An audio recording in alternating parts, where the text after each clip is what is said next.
Oh, I didn't bring no batteries today. I didn't bring any batteries today. Oh, I didn't bring no batteries today. Well, I got some in my car. I didn't bring any batteries today. Oh, I didn't bring no batteries today. Well, I got some in my car. I didn't bring any batteries today. Oh, I didn't bring no batteries today. Well, I got some in my car. I didn't bring any batteries today.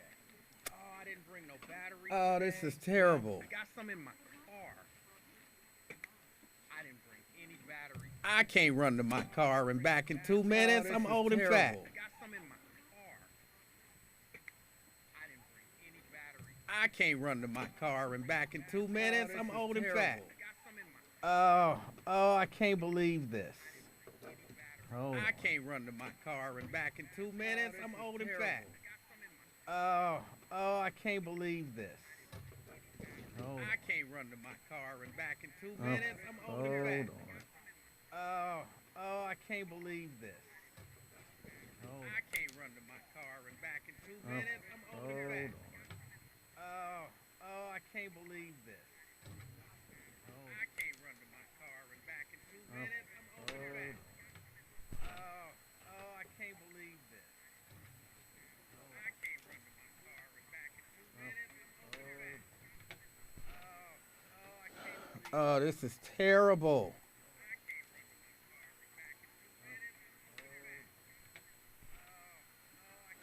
Oh, this is terrible.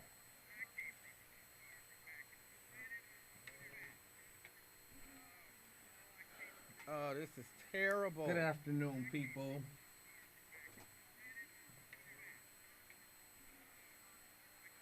Oh, this is terrible. Good afternoon, people.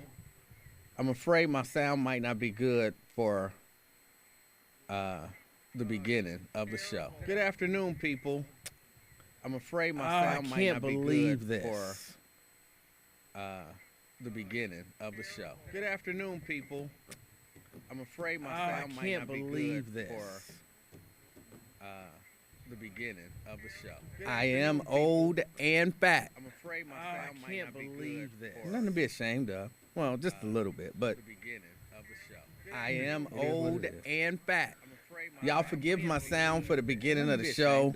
I'm like Lincoln Ware, but today is just a jacked up sound day for the first segment, and then after that, oh my God, it's so cold. After that, I'll run out to my car, which is about 10 minutes away for the first segment, because I'm old and fat, and I got batteries in the car. I didn't bring them, which is about 10 minutes away for the first segment, because I'm oh my goodness, and I got batteries in the car. I apologize. About 10 minutes away for the first segment. Because I'm oh my goodness. And I got batteries in the car. I apologize. About 10 minutes away for the first segment. Because I'm oh my goodness. And I got batteries in the car. I apologize. About 10 minutes away for the first segment. I'm apologizing in advance because I know it's going to be bad. Okay? I apologize. I'm apologizing in advance because I know it's going to be bad, okay? I'm apologizing in advance. I'm already tired thinking about the run to the car and back. I'm apologizing in advance. I'm already tired thinking about the run to the car. 5 minutes after, it's the afternoon experience. My name is Emanuel Livingston. I am with you until 3 o'clock this afternoon. 513-749-1230. That's the number to get on board. Let's see. What do we have to talk about? What do we have to talk? Well, hold on. Before I do that, let me introduce on the other side of the glass. She is your favorite millennial. Her name is Raven Mundy. Hello. How was your weekend? It was actually pretty good. Oh, all right. I got a new car. All right. New car or just a different car? New car. Like new? Like not new, but it's new to me, and it ain't got nothing wrong with it. So that was what I was at when I said a new car or a different car. No, it's not like fresh off the assembly line, but it's new to me. Okay. All right. That's good. That's good. I got a few things to complain about. I've come to the conclusion that that's really all this show is. That's really all this show is. I look at stuff irritates me, and I complain about it, and you listen to me complain. That's what the show is. So I got a few things to complain about. But first, let me start off talking about football. You know, I was bashed on the last show. Even my honor was challenged. Because I'm not watching the NFL. And I'm sorry. Well, I'm not sorry that I'm not watching it, but you can watch it. You know, we all got a right to do what it is that we do. But here's what I will tell you. Participating in boycotts, it's difficult. If it's something that you actually like. It's difficult. And, you know, when you don't see anything, any results, even though I'm not doing it I'm doing it for me. Because people keep saying, well, Colin Kaepernick, or some people say Colin, Kaepernick is he's watching the games. He's going to the games. So it's not about Colin Kaepernick. I mean, it is, but it's not. It's bigger than Kaepernick. It's bigger than that. It's bigger than him. Some things are just bigger than the person. I know we all watched, well, maybe we didn't. I watched, Women of the Movement, and then Let the World See. I watched those. How are you tying this into that? Just hold on a minute. Don't get all upset. Just hold on. Let me get it out. And then you can criticize me. But I watched it. The story basically of Emmett Till and the courage that his mother had to do all of the things that she did in the aftermath of the murder of Emmett Till. And it became bigger than just Emmett Till. It became bigger than just him. And from my perspective, again, it's not the same, but it's bigger than one guy. And whether or not he likes football and whether or not he's going to watch football, it's bigger than that to me. It's about an entity. Because, that's what I like. An entity saying to a group of people, look, you can come here. You can even make a lot of money and get famous. But you can't speak up for your people, not in any real meaningful way, without suffering some consequences from us. That, to me, I don't want to support that entity. Okay, they've come out and said, we were wrong.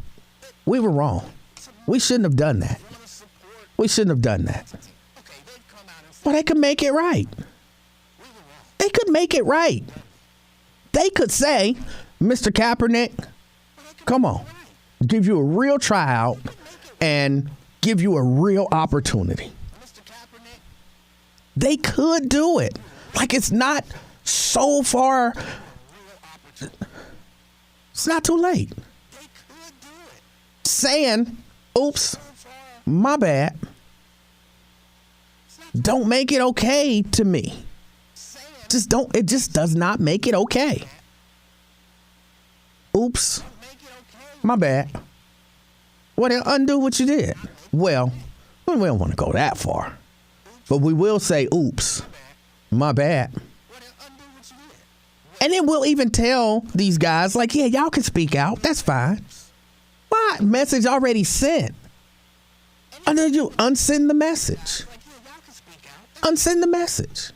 If you don't want to unsend the message, I can't support you.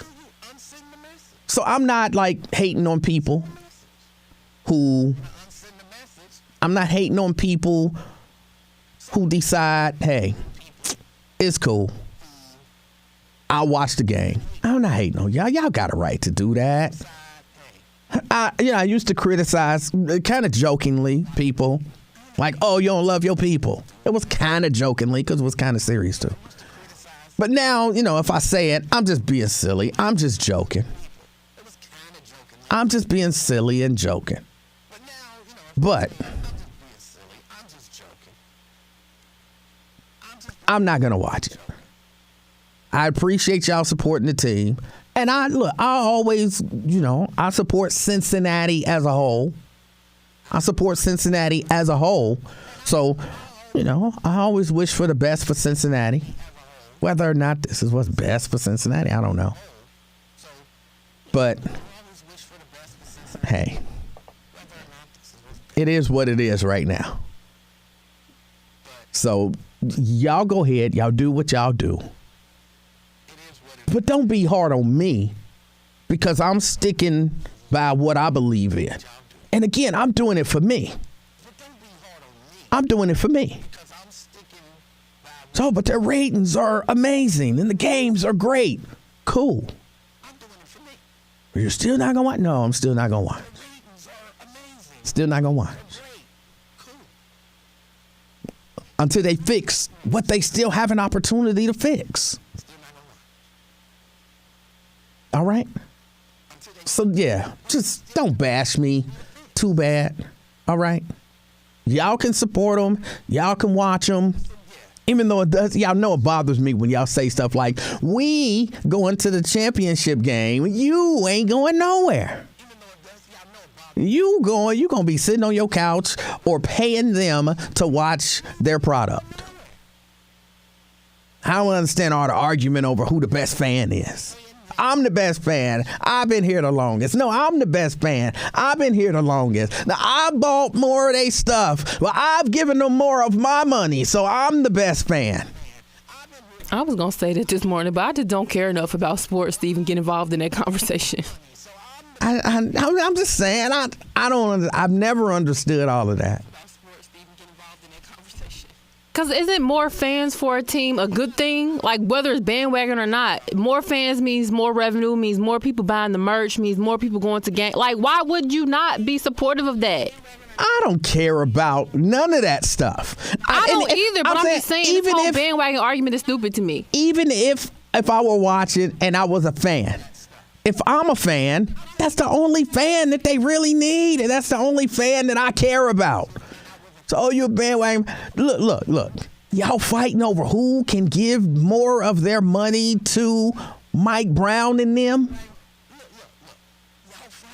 Because that's really, it's an entertainment. Like, it's not a week. They don't look at it. You're not a part of their team. If they win, you're not getting a ring. You're not getting a bonus. You're not getting any of that kind of stuff. Maybe we will allow you to give us some more of your money for more stuff with our logo on it.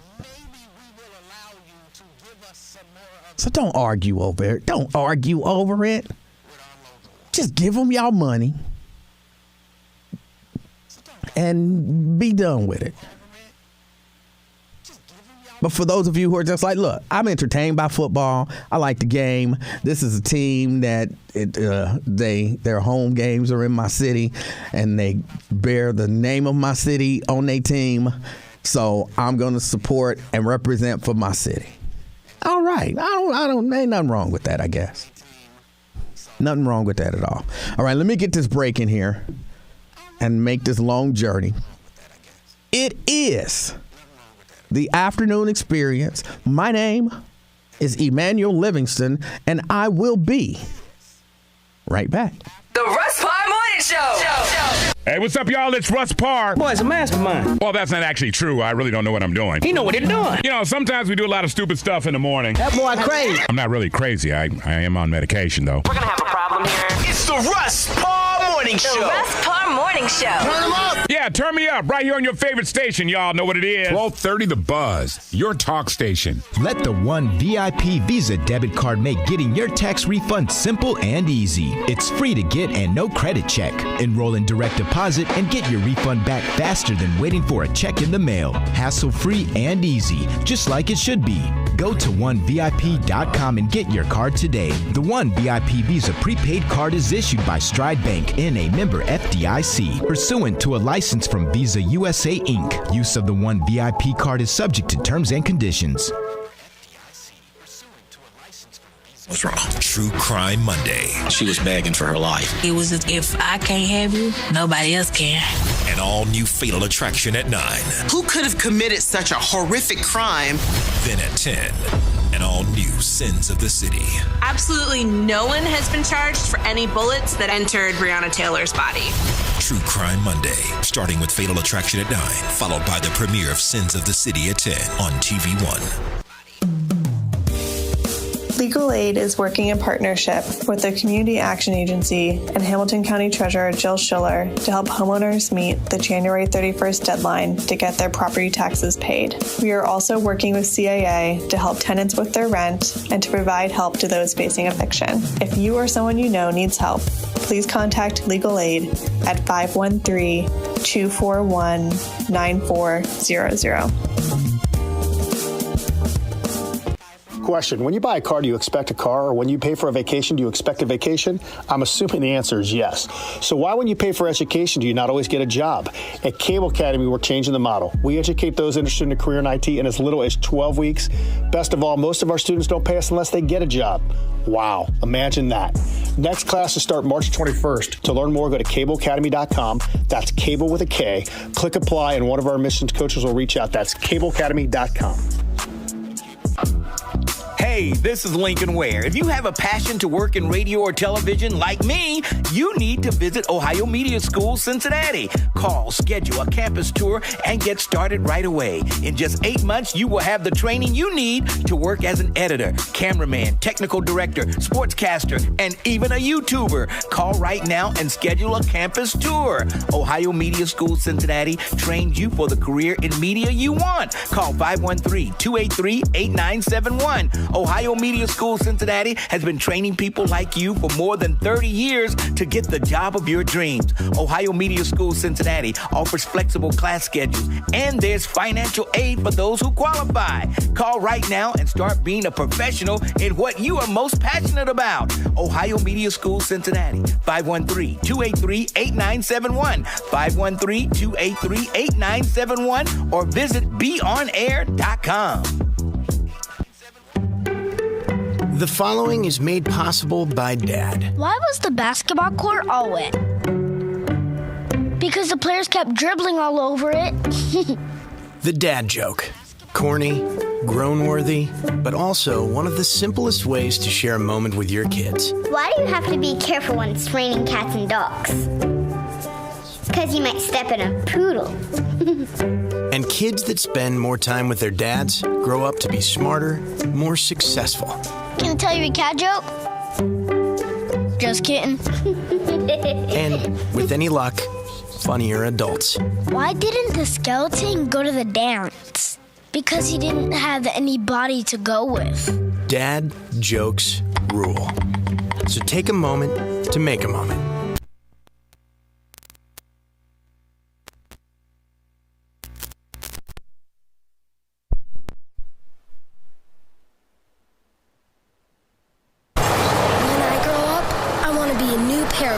Jeans. When I grow up, I want to be a kid's first computer. When I grow up, I want to be a I want to be a new pair of blue jeans.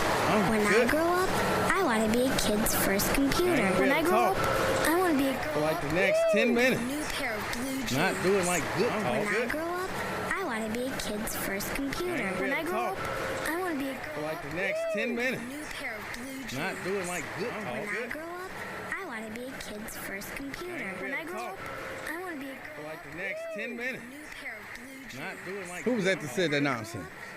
Believe it or not, you're supporting the NFL now by giving them a platform on your show. Not true. Who was that said that nonsense? When I talk about bad policing, believe it or not, am I supporting them? You're supporting when I talk about the people who killed Emmett Till, on your show. am I supporting them?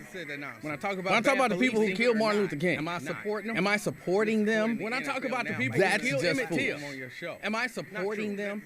When I talk about the people who killed Martin Luther King, am I supporting them? Am I supporting them? When I talk about the people who killed Emmett Till, am I supporting? 20 minutes after. It's the afternoon experience. My name is Emanuel Livingston. I'm with you until 3 o'clock this afternoon. 513-749-1230. That's the number to get on board. It's the afternoon experience. I already said that. 749-1230. Do me a favor. Yes. Take a deep breath. I don't have time. I gotta keep it going. Don't want you to pass out. I'm sorry. I just had to run to the car, which is a good ways away over the course of that break. So I am old, fat, and out of breath. So please forgive me. I offered to go, and you said no. So I just want to make that known. 749-1230. CPS students to return to in-person learning. Yeah, the kids back in the school. Kids back in the school. Even in the midst of this uptick, because no matter what, that's what was going to happen. No matter what, that's what was going to. I really don't understand this. Like, look, I'm not taking the vaccine. And I don't think people should be forced to do it. But I'm not against people doing it. I understand mask mandates, for example. I get mask mandates. I understand, look, something bad is going on, so let's pull the kids out of school until everything calmed down. I understand. I promise you, I don't understand why the people who are so upset about this can't just accept what it is. Why they can't just accept what it is? I mean, you do what you can, but it just makes sense to me. It's safer right now for the kids to not all be gathered together, breathing on each other. It's just safer right now. And because there's no political will. You know, there was I forget what the name of the march was. There was a rally that they held against vaccine mandates, which again, I'm against vaccine mandates. But I'm not going to no rally about it. I mean, it is what it is. It's there. It's happening now. You either try to get your exemption, or you deal with the consequences, or you get the vaccine. But like the lady who threatened the people about her kids wearing masks, she talked about she was going to bring loaded guns. Of course, they didn't do nothing to her. I'll let you guess why she didn't get in trouble. But let me ask you this. What do you think will happen, Raven, if I went to the Cincinnati school board on, whenever their last meeting was, and I told them, if y'all send these kids back to school and make them wear masks, I'm bringing loaded guns up here and I'm shooting everybody. And then wasn't she like, I'll see y'all on Monday or something like that? Yeah. Yeah, you'd have been up under the jail. Right. But I'll let y'all decide why nothing happened. Why nothing happened. Because I'm not going to say it. I'm just not going to say it. I'm not in the mood. But these kids shouldn't be in school right now. They should still be distance learning. But because there's enough people out there creating enough noise about it, there are the school board. They're like, who wants to deal with this? Who wants to take the heat for all of this? Nobody wants to take that heat. Nobody. Everybody's, what probably should be done? You know what probably should be done, but you won't do it because there are going to be people who are mad at you. And you want to, I guess, appease the most radical people because, you know, like sensible people being mad at you or disappointed in you for not doing what you should do are not as scary as irrational people being mad at you for doing the wrong thing or the right thing. I even confused myself. The irrational people be mad at you for doing what's best for the kids. And I don't want to deal with the people who might actually come up here and try to shoot me. Or the people who, you know, create the most noise. Talk bad about me on the radio. Maybe organize people to not vote for me. Because it's deeper than just the school board. Like, we won't see another shutdown from a societal standpoint because they're rolling. We are rolling now. We are rolling now into this is just how it is. So we may as well get back to normal. I'm telling you, before the end of this year, which is, I mean, it's almost a whole year, we will not be talking about the coronavirus unless some new strain comes out and kills another 500,000 people. And then this is as far as we're ever going to get again with the coronavirus. But by the end of this year, I predict, and I could be wrong. By the end of this year, I predict we'll be saying, forget the masks, forget closing stuff down, forget testing. This is like the flu. And it's just something that we're going to have to deal with. We're not changing anything. We're going back to normal. Because the political will from people with money, like, don't be shutting nothing down. Our businesses are dependent on this. Our livelihoods are dependent upon this. And if you want to keep pushing that, we'll vote you out of office. That's just the way it's going to go. And of course, parents of the school. There are parents right now who are breathing a huge sigh of relief, even deeper than I was breathing after trying to get back up them stairs. Like, whew, whew. Oh my God. Yes, the kids are back in school.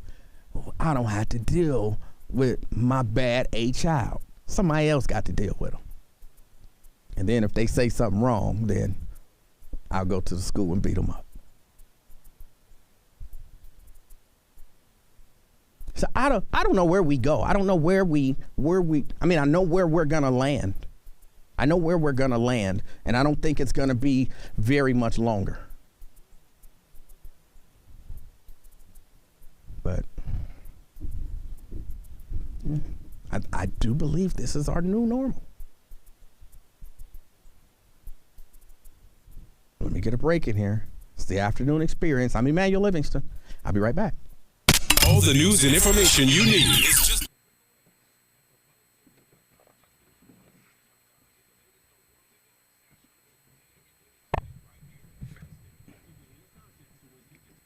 Okay, is it still doing the echoing thing? Some people said it was echoing.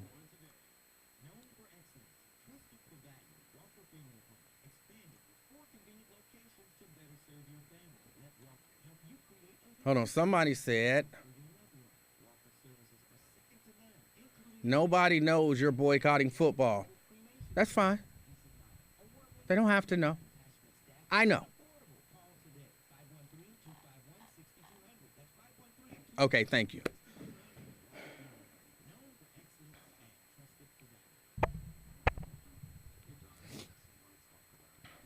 And I mocked Lincoln today because his sound was jacked up. Even though I kind of listened to it towards the end of the show, it was still jacked up. I know why it was jacked up, but I ain't got nothing to do with it.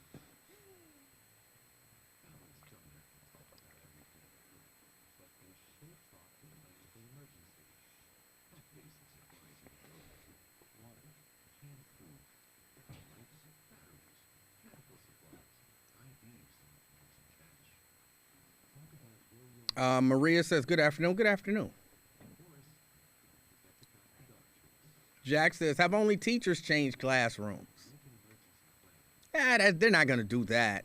That'll, I'm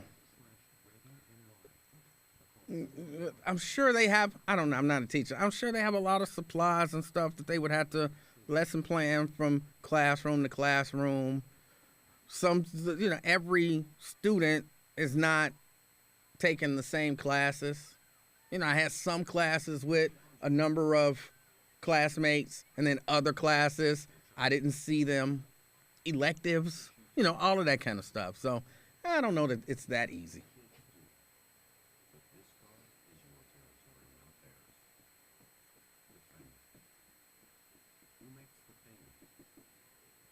And when I was in elementary school, we didn't actually change classes. We had the whole day in the same class. Now, 4th, 5th, and 6th grade we did. We moved class. But again, that was the same thing. We weren't all in the same class.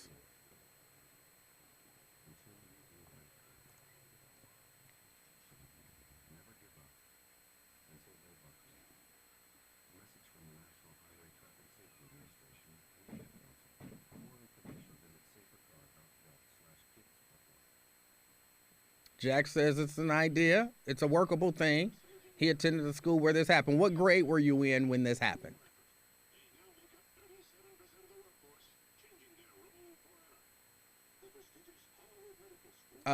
Maurice is sad.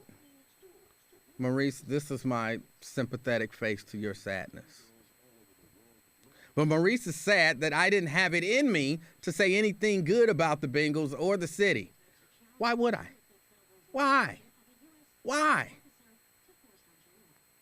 You didn't say anything good about my cousin. Why not? Because you didn't want to. I'm not sad about it. You just didn't. That's cool.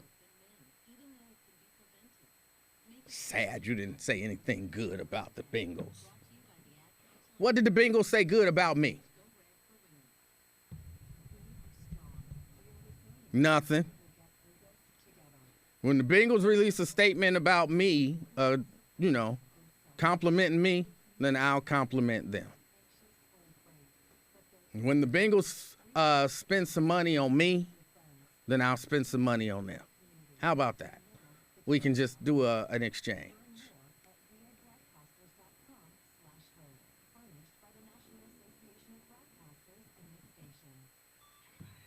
Y'all act like y'all own the Bengals.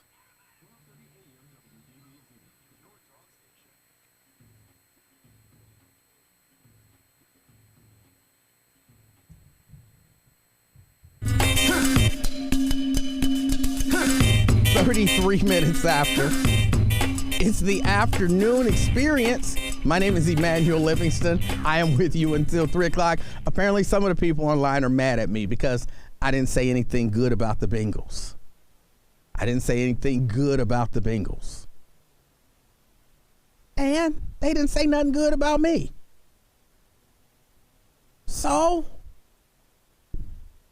It's blasphemous to be a media personality and not mention the beloved Bengals. I did mention them.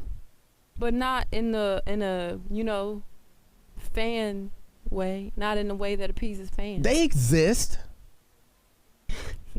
That's more than they've said about me. That's not enough. When's the last time that a Bengals representative got up and said the king of talk exists? When's the last time that they spent some money on some king of talk gear? Is there even king of talk gear to be bought? It's coming. When's the last time that they spent money to come to my house? Man. 513-749-1230. Want me to do all the giving. What about me? Now you know if they lose this next game, they're going to blame you. I just want you to know that's coming. Okay. Because you're not supportive enough right now. Well, that would be foolish, and I would be okay with it. Y'all don't own the team.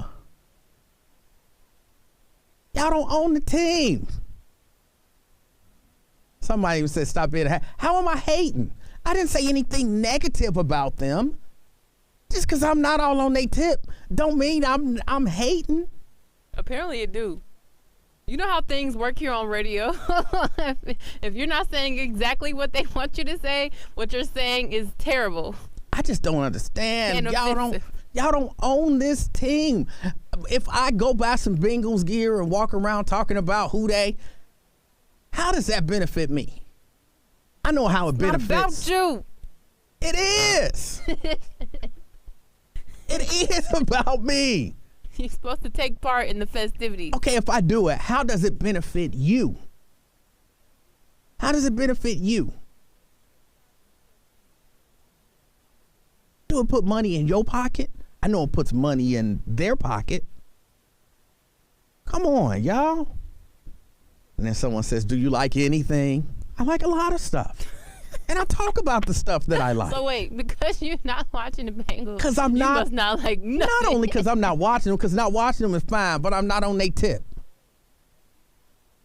I'm not riding them. Like, Don't do it. Don't do it. Well, don't do it. The dude went down to the Old Town Road and then he rode it until he couldn't no more. Oh my God. I'm not riding him like him. Come on, y'all. Come on. It's a sport. That's it. That statement alone just pissed somebody off. 513-749-1230. Blade. How's it going? It's going all right.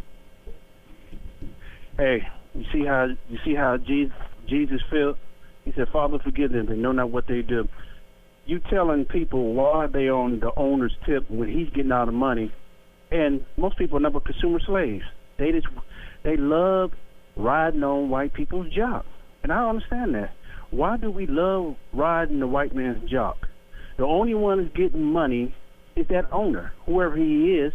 While they got that his brand on their back, looking like slaves, they laughing. They sitting up there looking down, like counting the money. Look at them dummies. They keep coming back, and I keep raising the prices, and they keep coming back, even though my team might win, probably never won. Well, but hold on. But let me say this: I'm not against people wearing gear from their favorite sports team. I've done it. I'll do it again, I'm certain, at some point, but I'm not mad at you if you don't. What? I'm not mad. Why y'all mad at me because I'm not riding somebody's job? Yeah, I'm not mad at the consumer slaves. I mean, let them keep on buying and making other people rich. So, hey, I don't know why they mad at you, because you woke up and they haven't. So, I understand what you're saying, but, it's still... they might win, they might not win, but they might win. So they still, if they win, they're going to buy their stuff. If they don't win, they're still going to buy their stuff, and the owner's still getting rich, even though if they win or they might not win. So, who's the dummy? So, keep buying other people's products. Hey, I want to ask you, you were saying something about the kids not going back to school, or they going to school, or they may not go back to school. Yes, they're today they were back in school learning.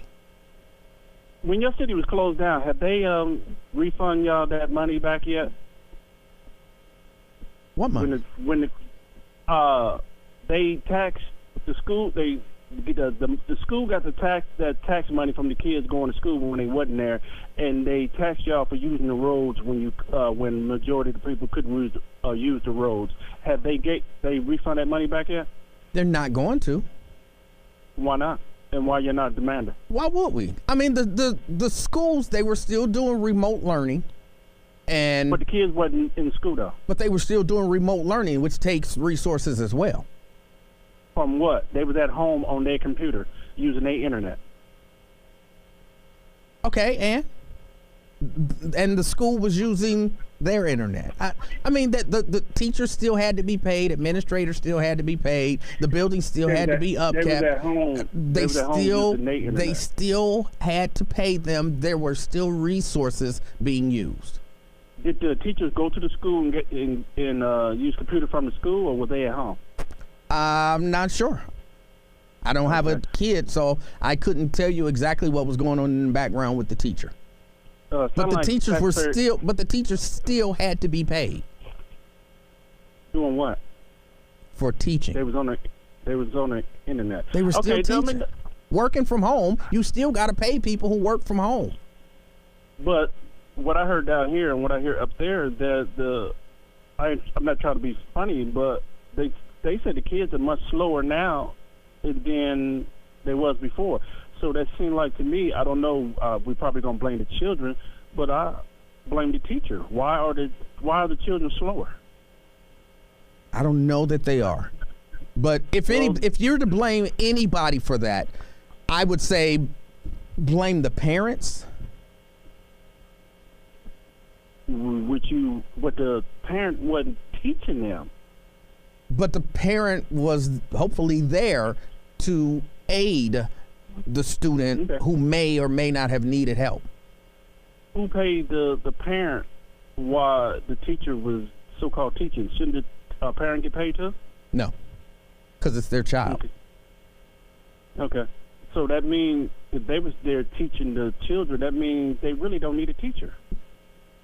No. So because they, if you look at the statistics around the country, they said that the children are farther behind now than ever, and they said some teachers saying they would never catch up, and a lot of teachers are quitting because they said the children are not learning and they much slower and they cannot deal with. They said they was already slow from the beginning, but they much slower now, and they said they really can't deal with it, and they said it really don't mean anything to teach them when they, like, maybe someone pushed back like 3 or 4 years. They said they'll never catch up. So I'm trying to figure out. You're saying it's the parents' fault, but I kind of disagree with you. It's the system's fault for letting this happen. So, but I don't know what we're gonna do. But we got to do something, man. We cannot have these slow kids out here in these streets, man. That's a good one. All right. That was Blade, 513-749-1230. My feeling on it is really simple. I know it's not simple, but my thoughts right now are simple. I'm sure they'll get a little more complex. But my thought right now is teachers teach, but parents, you got to be actively involved if you want your child to get the most from their education experience. At these younger years, especially the really young years, I think parents are much more, well, maybe not more, but at the very least equally important as important as the teachers. Because, kids don't know stuff. And for some kids, there's a lot of repetition needed. Teachers are teaching these concepts. That's what they're giving homework and all of that stuff for. Then the way it should work is now that student brings that stuff to you, the parent, and y'all work on it together until they get it. And then you can, if you're like, my child is really having a problem grasping this concept, then you let the teacher know, and the teacher understands, maybe there's something else that I can do to help this child get this concept. And I'm saying this stuff like a lot of y'all listening like, man, everybody know that. No, they don't. They really don't. There are a lot of people who really just believe you send your kid to school, and then they come home knowing more stuff, and Then you send them the next day, and they come home knowing more stuff. And then you send them the next day, and you do that year after year after year. You ain't got to do nothing. You doing your job, just sending them. But no. Sometimes, not every kid is this way. Some kids that work for.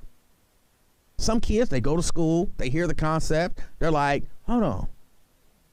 2 + 2 is 4. So if I have 2 blocks over here, and then I have 2 blocks over here, when I put them all together, I count them up. 1, 2, 3, 4. Wow, I understand. Some kids do. Some people, that is confusing as heck. And so they need a parent to say, come here, little window. Let me help you understand. Pull out some blocks and help them get it. You got more time to do it, parent, because you the parent and you got a lot of time with them. So that when they go back to school, they like, in their head, they think, I didn't understand that when I left here, but I worked with my mama and my daddy, and now I understand it. That's the way it's supposed to work. So if your kid is doing remote learning or had to do remote learning for a year or for a week or 10 days ago, you're supposed to be there to help. Not just to scream at them and say, pay attention on that internet. But you're supposed to help.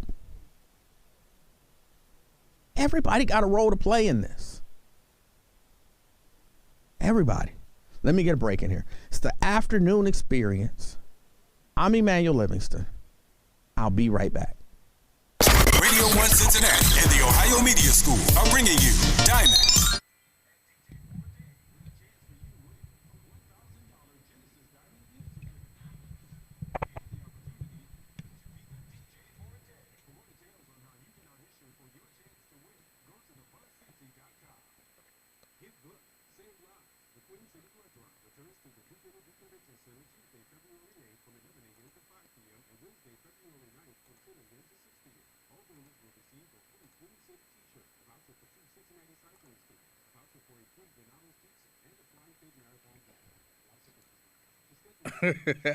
I don't know why window came up.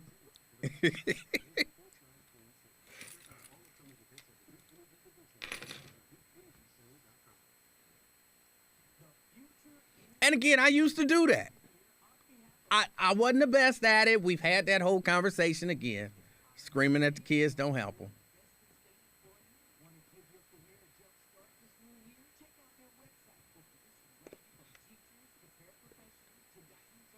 But I understood what my job was, and I was trying. I understood my job, and I was trying.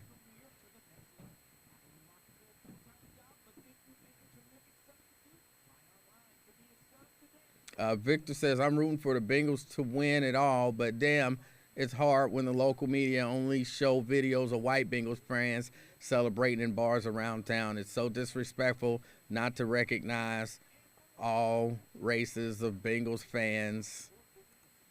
The black fans are more passionate about this team's success than I've seen.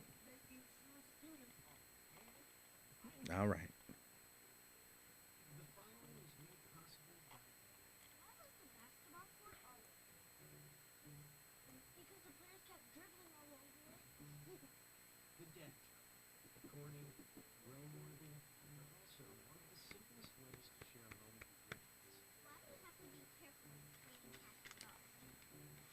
If I were watching football, I would be rooting for the Bengals to win. So I'm not against people rooting for the Bengals to win.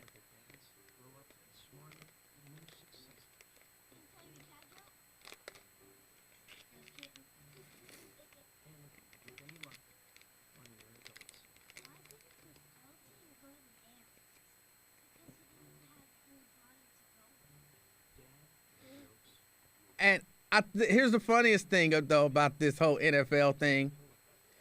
Which apparently they're giving game balls to bars. But black people are complaining that they're not giving any to black bars. Because y'all asses ain't got no business watching that stuff. They don't care about you.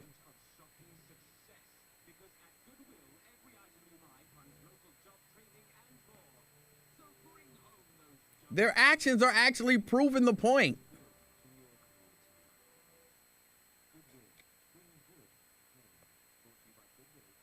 If I'm understanding everything correctly.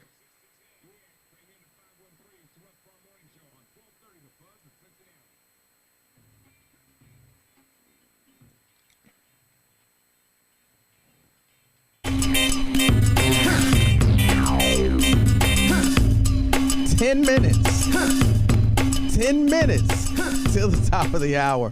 It's the afternoon experience. My name is Emanuel Livingston. I am with you until 3 o'clock this afternoon. 513-749-1230. That's the number to get on board. I'm laughing at the people online because some of them are still mad at me about the whole Bengals thing. Like, let it go.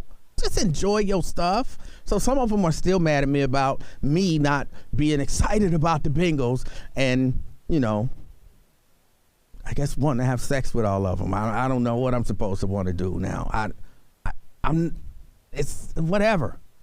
But then they're complaining. Apparently the Bengals are giving out game balls to bars. And they're like, but they ain't giving none to no black bars. Because they don't care about your black A. And they know you still gonna watch him anyway. So, look, it is what it is. Just do what you gonna do and enjoy it. All right? Do what you gonna do and enjoy it. How about a little something a little less controversial? You know me, I never want to be controversial. Y'all remember me talking about Awkwafina? The Asian actress. She's apparently nominated for an NAACP Image Award. And some black people are not happy with it. Some black people are not happy with it.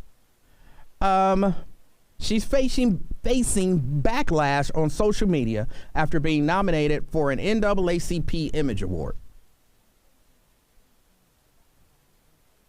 They say last year she faced harsh criticisms about her consistent use of what they termed black scent. And, you know, she had come out and she had mentioned that when she goes to auditions and things of that nature, I'll just read what she said so that you can hear what she said. She says, I've walked out of auditions where the casting director all of a sudden changed her mind and asked for accents. I refuse to do accents. And I think, like, so far, lots of the parts I've gone out for have been really real characters. And being Asian is not a part of their plot line. I'm okay with having an Asian aspect if it's done in a genuine way. I'm not okay with someone writing the Asian experience for an Asian character. Like, that's annoying. And I make it very clear. I don't ever go out for auditions where I feel like I'm making a minstrel out of our people. Now, of course, the criticism is because you say you don't do accents when you definitely do an accent, a black accent, which they're calling a black accent. So you do accents, you just don't want to mock Asian people.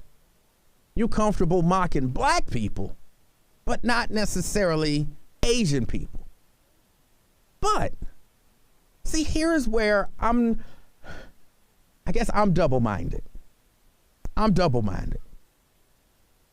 Because a part of me believes she deserves an NAACP Image Award. What is the NAACP? The National Association for the Advancement of Colored People, or People of Color, right? she's a person of color. And I hate to say it, but she's taken a pretty strong stand, a stand that a lot of black actors and actresses don't take about their culture. When she said, I'm not okay with someone writing the Asian experience for an Asian character, I want to hear more black actors and actresses say that. Just not Asian, but black. I want to hear more black actors and actresses say, I am not going to be your stereotype of a black person. I refuse to do it. And I don't want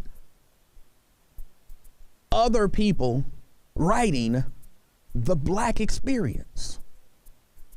I want to hear more black artists, actors, actresses stand up as strong as she's standing up for Asians. And look, it's clear she care about her people. She might not care about you or me, but she care about the representation of her people and the way that their stories are told. She don't want to be that stereotype. And you gotta respect that. You gotta respect that. Now, again, I don't like it because, and this, as I said, I'm double-minded. Because on one side, hey,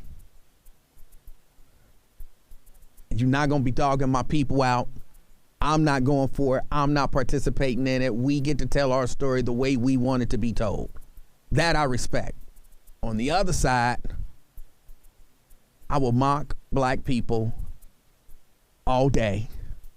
And while it is the CP stands for colored people or people of color, don't we, and maybe this is me being, don't we accept that the NAACP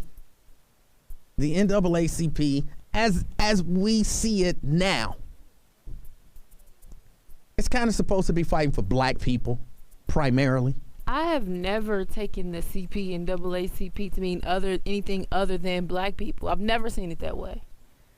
Like, I've never thought, because I don't, maybe I'm confused or misinformed, but I was under the impression that back in the day, referring to somebody as a colored person, they didn't say that to the Asians or nobody else. They said that to us. That title belonged to us. I don't know what they said to Asian people. People of color right now does denote, various ethnicities, but colored people or coloreds, I don't know what they called Asian people or any other people. I don't either. That's what I'm saying. I might be mistaken or misinformed, but I've always interpreted that as, this is for black folks. This is us.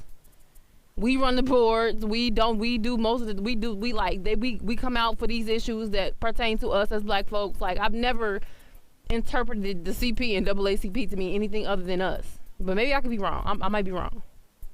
Well, Awkwafina is up for an Image Award. The black people said, we love the image that you portray. I told y'all earlier, I can't support her. I almost didn't watch, and I will say I didn't enjoy Shang-Chi because of, it's a Marvel movie. I didn't enjoy it because of her. Which movie? Shang-Chi. Oh, that wasn't a great Marvel movie in general. It wasn't. And it wasn't because they was dealing with Asian people. It wasn't. Had nothing to do with that. But I almost didn't watch it. But then I went on ahead and broke down and watched it because it came on Disney Plus, and so I already paid for Disney Plus. But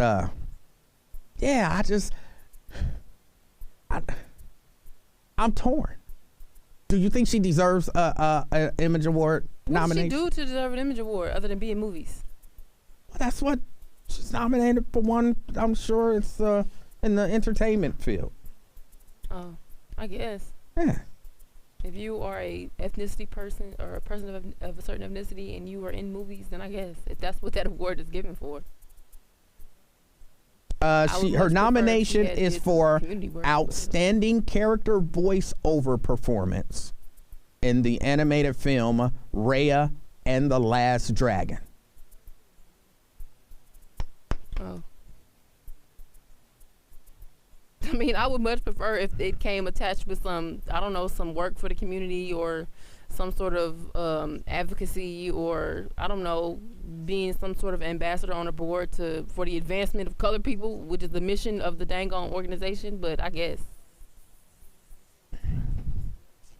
I've got a problem with it.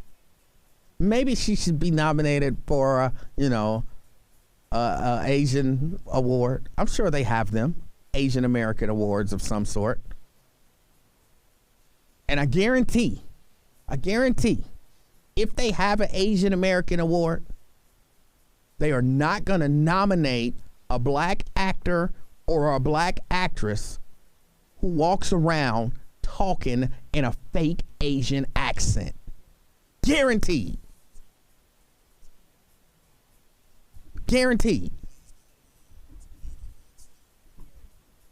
No matter how much they stand up for black people, they're going to be like, okay, that's cool, but this ain't the black awards, this is the Asian awards. And you walk around mocking our accent all the time. So no, we're not nominating you for anything. Guaranteed. Let me get a break in here. 513-749-1230. It's the Afternoon Experience. I'm Emanuel Livingston. I'll be right back. WDC Cincinnati, home of the Afternoon Experience. Pat, you're wrong. I don't care where she grew up. That accent is not hers. I heard her in Shang-Chi. She don't sound like that. I've seen her in interviews. She don't sound like that. That is not her accent. If she didn't come by it honest, she might have seen enough to be able to mock it. But Pat, that is not her accent. You say you know Asians who have Southern accents. She's not one of them. You know black people with British accents. She's not one of them. She's an Asian girl who pretty much sounds Caucasian, and she pretends to sound black when it's beneficial towards her for her career. But she won't pretend to sound Asian because she feels like that's making a mockery of that culture, and that she will not do.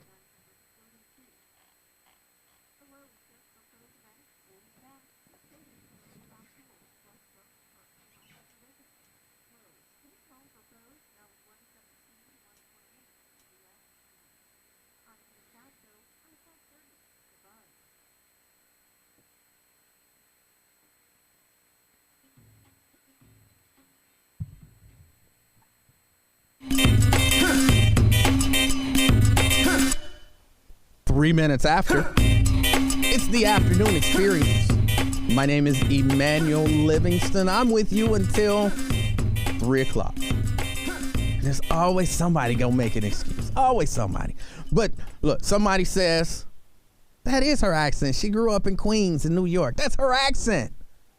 Then why don't she talk like that when she does interviews? Every interview that I've seen her, she's not talking like that. I saw her on Shang-Chi. She wasn't talking like that. She wasn't. If that's just her accent, why wasn't it there? Because that's not her accent. It's not her accent. She may be familiar with some people who talk like that, but that's not her accent. So don't say that, because it's not. Her accent is exactly what you see when she's just being herself talking. And it's not the black scent.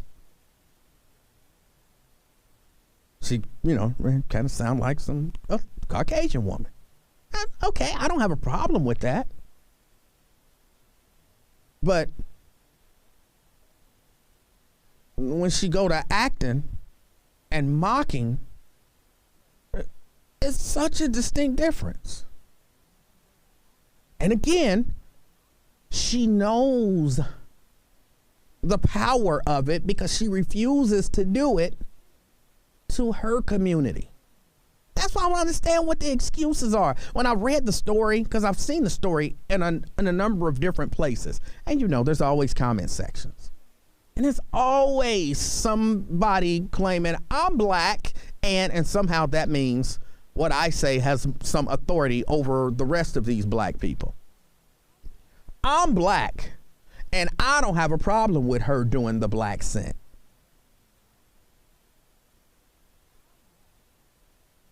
Okay, you got a right to not have a problem with it. But here's what I tell you. If Aquafina was black, she would probably have a problem with it. She would probably have a problem with it. And I get what acting is. So does she. But why won't she do the Asian accent? For all y'all who coming up with excuses. It's just acting. People are too sensitive. Okay, then why won't she do the Asian accent? Explain that to me. I'm going to tell you why. She says it's making a minstrel out of our people. That's such an interesting word for her to use. It is a very interesting word for her to use. But in essence, she won't do that accent, even though she understands it's just acting. She's taking it real serious. She's taking it real serious for Asian people. Listen, black people who are making excuses for the black scent, the woman who you're making excuses for takes it really serious. So she won't mock her own people by using an Asian accent. She takes that really serious.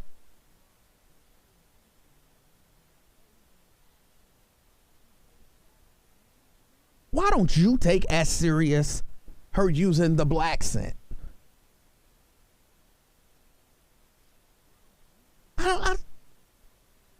Like sometimes I just don't understand some of y'all. I don't understand it. She will mock your black A to get paid, but she will not mock Asian people to get paid, because I'm guessing in her mind it ain't enough money for you to make me mock my people. Sure enough, people I'm a black person and I don't have a problem with it. That's the problem. That's the problem.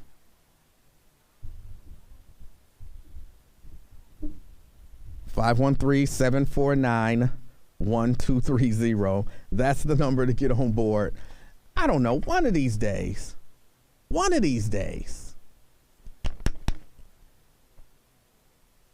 I really believe we're going to get on the same page. Just as people.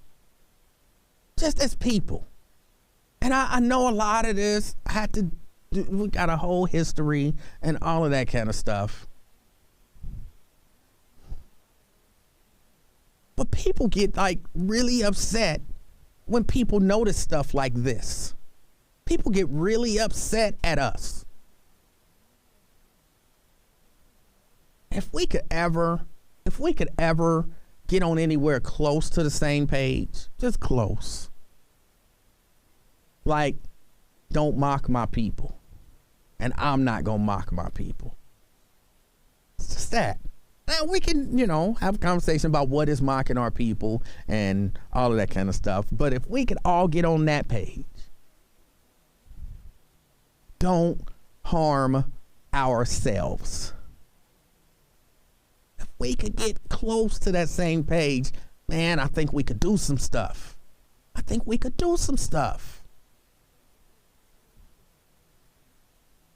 we can't even agree. We can't even agree that the Asian woman who doesn't want to make a minstrel out of her people shouldn't be making a minstrel out of black people. And we get mad at the black man and black women saying what she's doing is wrong and we shouldn't support it. I don't know, y'all. I want us to get there. I want us to change our way of thinking just a little bit sometimes. But that's just me being frustrated, you know. That's just me being frustrated.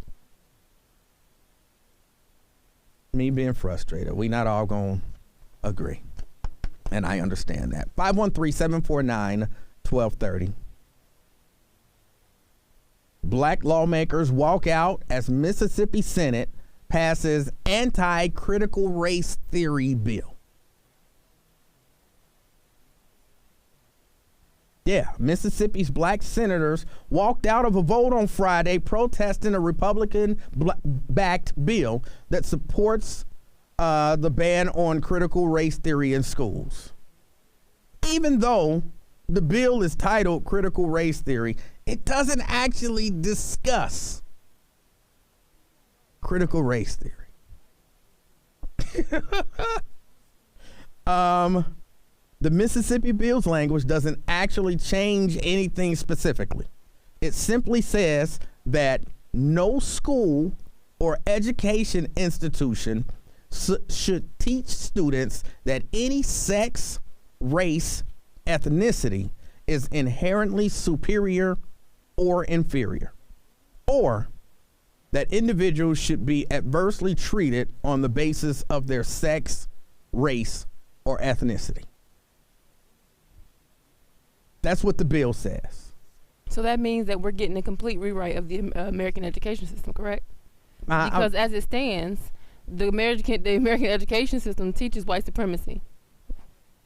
Why do you say that? Because it's the truth. How so?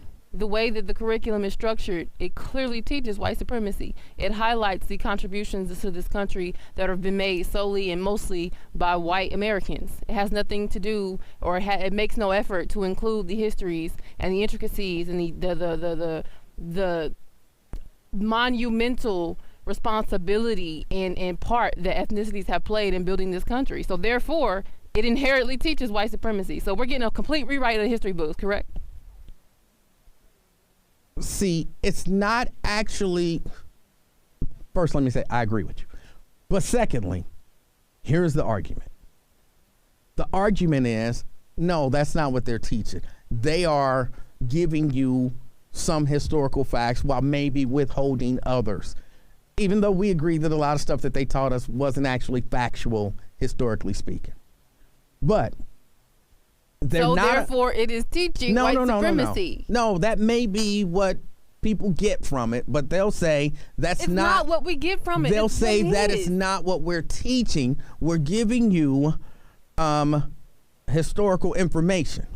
That's different than me, I guess.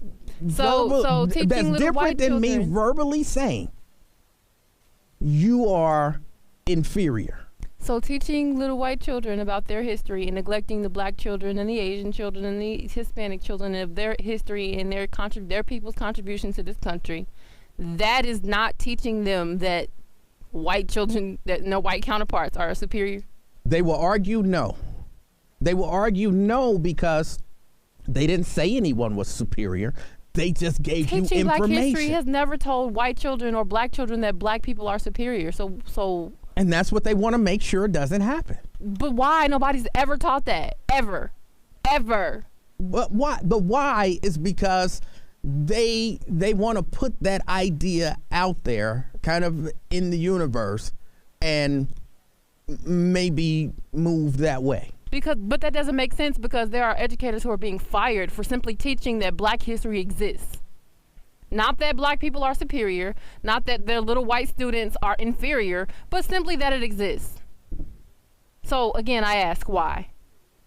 I told you why. Because if we're going to enforce whatever this mess is based on what can be inferred from the information provided, what I can infer from my American education, my 12 years of American public school education. You're talking about inferring. That's not being But that's taught. what we're talking about. We're talking about inferring because what they're referring to as critical race theory as a bunch of inferences of sensitive butthurt white parents who don't want their white children to know that black history exists. So if we're going off of inferences, I can infer that my entire 12 years of education, I have been taught white supremacy is what it is. It is not They're not going on inferences. That's a lie, and you know it. I'm telling you what they're. I don't know. I'm telling you. I'm giving you their side. You're telling me they're lies. I'm giving you their side. You're telling me they're lies. They're not going on inferences. See, that's what you're talking about is inferences. They're talking about actually saying it. Yes, you can't stand up in class and say that because you're black, you're inherently inferior. Who has ever said that? I don't know who's ever said it, but they're saying you can't. They passed a bill to say that you can't say it.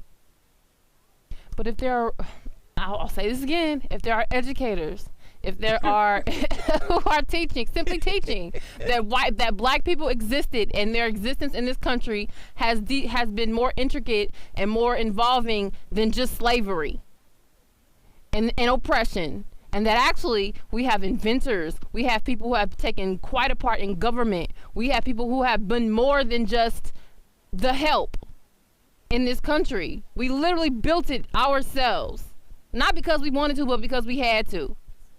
Simply because an educator has taught that. Simply because an educator has taken the time to highlight the injustices that these same people have felt in the course of American history. They have been relieved from their jobs, relieved from their duties of teaching your children anything. They've never said to their students that black people are somehow superior or inferior, just that this is what history is. And they've been fired, Emanuel. Hey. We are going off of inferences. That's not what they're going off of. That's a lie, you know it. They're going off of actual statements. You can't say that. Let me get a break. We'll discuss this a little bit more. Nothing to discuss. It is. Just a little bit more. It's the afternoon experience. I'm Emanuel Livingston. I'll be right back. Hold on, and Nicole said, I'm sorry, I saw your comment, but I was talking about something different. So we supposed to feel slighted over a voice-over nomination for a cartoon that she may not even win. Nicole, you're not supposed to feel slighted at all. You can feel however you want to feel. Just some of us are looking at it and saying an organization that's supposed to be for advancing the black cause shouldn't be saying to an actress who mocks black people, or should not be celebrating in any way, shape, or form an actress who mocks black people. That's simple. Some other people feel like, hey, let's celebrate the actress who mocks black people.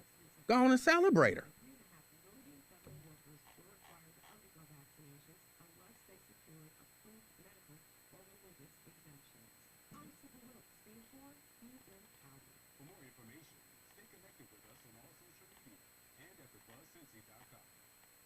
Pat says she thinks people are overthinking it. Y'all know me. I'm against thinking. So, no, it's definitely not overthink. Of course, I'm not against thinking. And I've never liked the term overthinking. But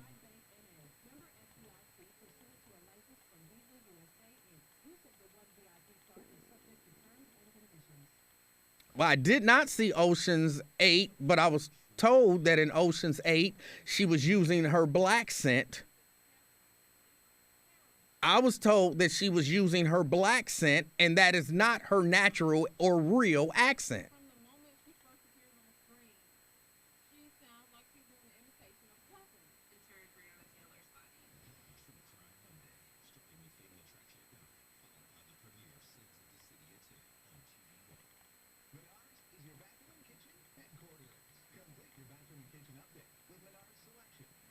But again, you know, Raven was saying from the moment she came on, it sounded like she was doing a bad imitation of black people. I didn't see the movie. It just didn't look interesting to me. But again, that's not the first time I've heard that. And if that's her natural and real accent, Pat, why don't she use that accent when she's doing interviews?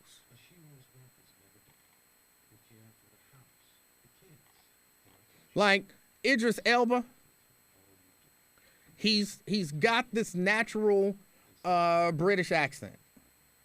But when you see him in a lot of movies, he's playing an American, you don't hear that accent. But when he doing an interview, it's just his regular accent. Sounds British.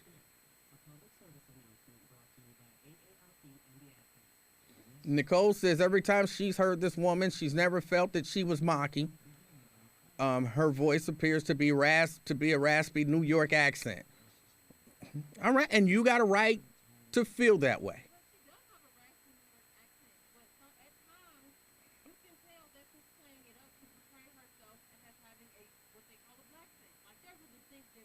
There isn't that I hear the difference. Nicole does not hear the difference. I'm not here to tell Nicole to hear the difference. You don't hear the difference, and you comfortable with it. And now I'm comfortable with you being comfortable with it. What I hear is an Asian lady mocking a black accent because it'll get her paid. Because again, she don't talk like that when she's doing an interview. She didn't talk like that in Shang-Chi. Sheila says, who are you talking about? The Asian actress known as Awkwafina.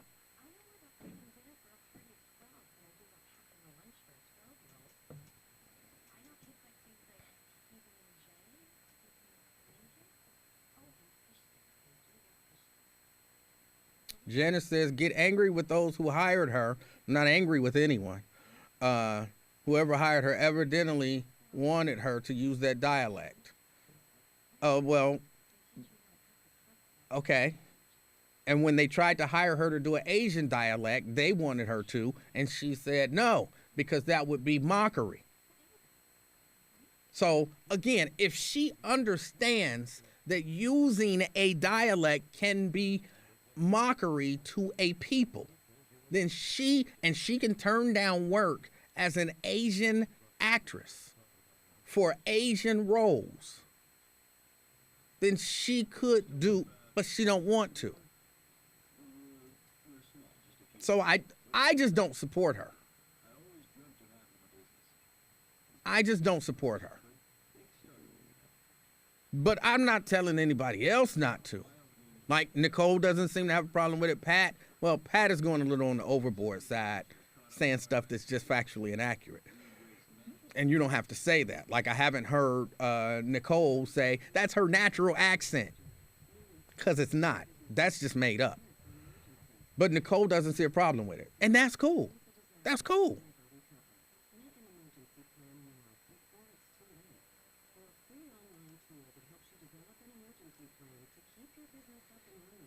Victor says she uses the black culture to get ahead, period.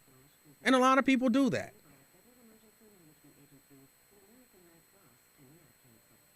Well, Nicole, that's what I said. There was a time when it was for, when, you know, a lot of us, but maybe now it's not for black people.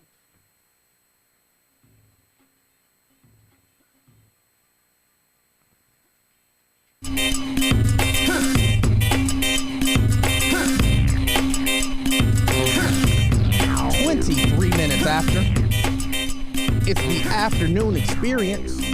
I'm Emanuel Livingston. I'm with you until 3 o'clock this afternoon. 3 o'clock this afternoon. And apparently there's a lot of people are still going crazy about the whole Awkwafina thing. Going crazy might be overselling it a bit. People are still having a lot of conversation about the whole Awkwafina and the whole fake black accent versus Asian accent, and whether or not the NAACP should be supporting this or not. And okay, look, some people don't see a problem with it. Talk black if you want to talk black, that's fine. I know this, and honestly, I know this. From time to time, you know, in the past, I have used an Asian accent.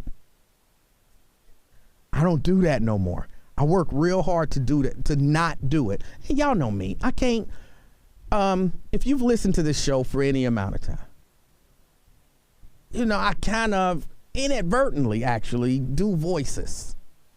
I got on you last week for doing a Jamaican accent, and I told you it was offensive, and you argued me down about how it wasn't offensive. I wasn't using a Jamaican accent. Yes, you was. But I wasn't. But I inadvertently use voices because I don't know why. And, you know, when I'm at home with Mrs. Livingston, I'll go home. I like Chinese food every once in a while. And, you know, when I go pick it up, if I have issues and I'm telling Mrs. Livingston the story, she has to stop me like, please stop using that accent.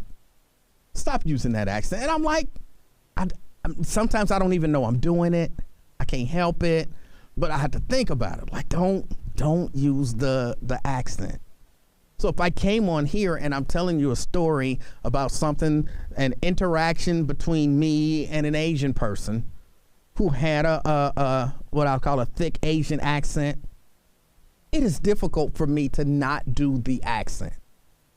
But out of respect for the people, you know what I'm saying? I try to not do it. I know I won't do it if I can help it. Like if you ever hear it, it just slipped out. If you ever hear it, it just slipped out. Like I wasn't thinking. Because I'm not trying to offend people. I promise I'm not. And I know it to be offensive. Even if I'm just telling an actual story of exactly what happened. Not trying to make fun of anybody. I know it to be offensive. And y'all know that to be true. So, why are we okay with it when it's somebody other than us doing it to us? If we know not to do it to them, and they know not to do it to themselves, but nobody knows to not do it to us, like we can't say, hey, that's offensive, cuz. That's offensive. I would like to be able to say to a few people, hey, that's offensive. That's not how you talk. Don't talk like that. I was just telling the story and the guy that was in the story was a black, but don't do that. Because that's offensive. So if you got a white friend and he started telling you a story about some slight altercation he had with a black guy at a convenience store, and he started talking about, well, you know, I was there and the guy was like, hey, yo, son, and started doing his black impression, and you're not gonna look at, you know, you're gonna look at him sideways. Yeah. And you would expect for him to know better than to do that. You're not, and because if he start and then be like, oh my bad, I didn't mean to do that, you gonna already think in your mind, yeah, this dude Joseph ain't something ain't right here. I think he talk like this with his friends on a regular. This is like a part of who he is and how he operates. And this is the impression that he has of black people. You're not gonna be like, oh, it was just a mistake. It was just he just wasn't thinking. You gonna think that's how he views you and your people, right? Yes. Okay, so then how can you say, well, when I do it, I just don't be thinking. It don't occur to me. That's what I said. I don't do it out in public. I think don't do that. That's what I'm telling you. Because I realize it is offensive. I just don't think it's that hard not to mock people. But look, maybe I need to rethink this. Maybe if it's okay for Aquafina to do fake black. It's not. To do a black accent. I'm telling you it's not. Maybe it would be okay for me to do an Asian accent. I mean, you know what I'm saying? I've been around Asian people. Actually, y'all gonna think I'm making this up. I've had Asian people over my house for dinner. Some of my best friends. Who have you not had over for dinner at this point? It's been people.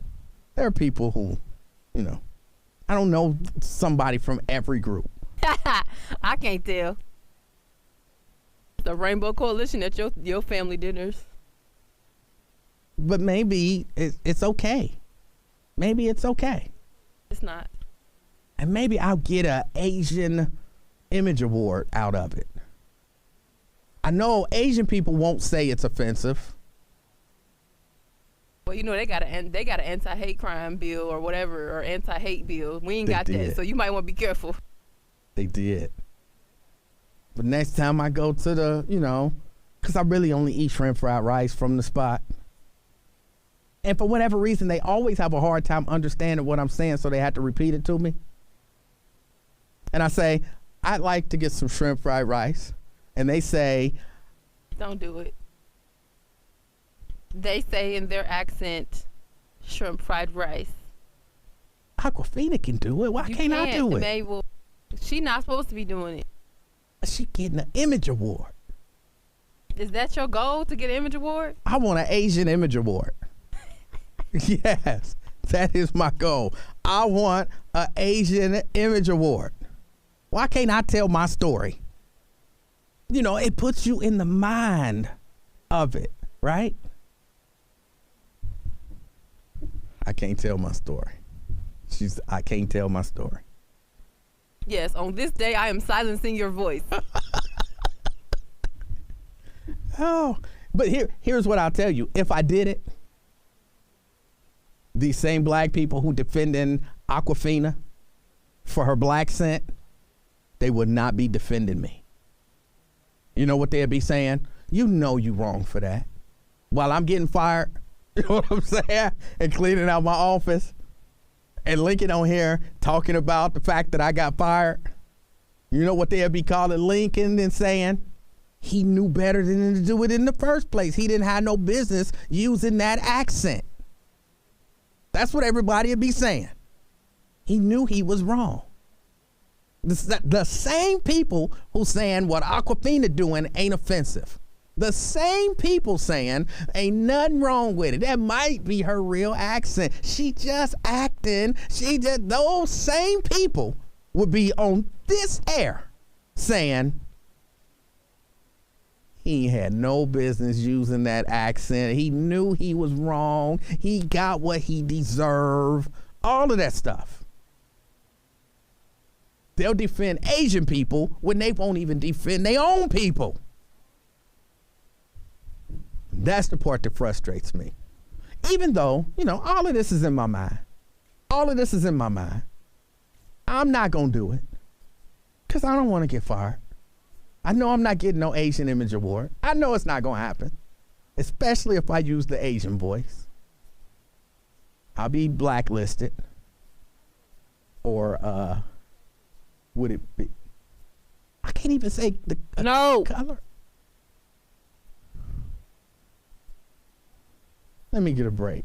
I need a list of Asian stuff and references that I'm not allowed to say. Anyone that comes to mind, you can't say it. It's the afternoon experience. I'm Emanuel Livingston. I'll be right back. The Russ Parr Morning Show. Hey, what's up, y'all? Let's run.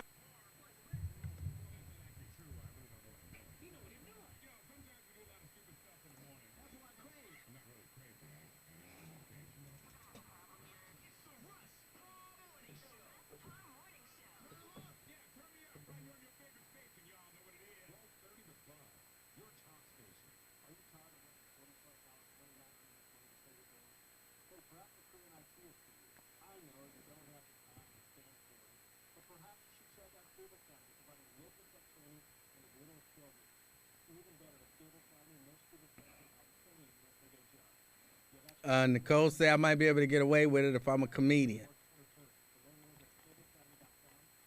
Or I might be able to get away with it if I was Asian. Because black people would support me mocking black people. But black people won't support a black person mocking an Asian. Not that they should support a black person mocking an Asian. But they shouldn't support an Asian person mocking black people.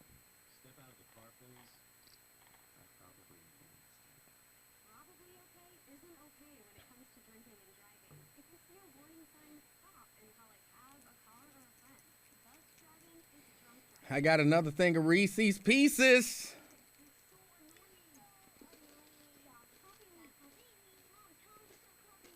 I think they're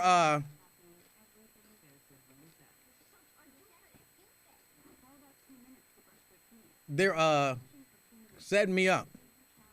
Like, they got free candy in the back. You seen all the candy back there? They know they wrong for that. If I was an alcoholic, would they have bottles of alcohol back there for free? No, they wouldn't. If I was a crackhead, would they have crack back there for free?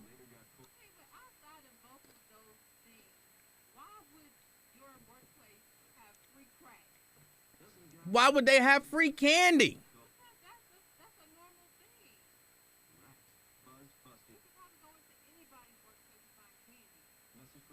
You can probably go into anybody's workplace and find alcohol. Yeah.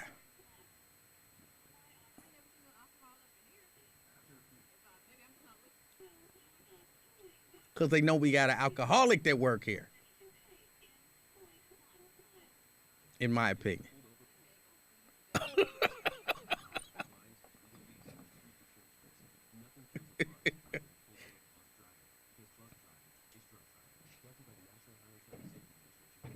Look, Samuel, he want to defend her so hard. He going to the whole you don't sound black thing.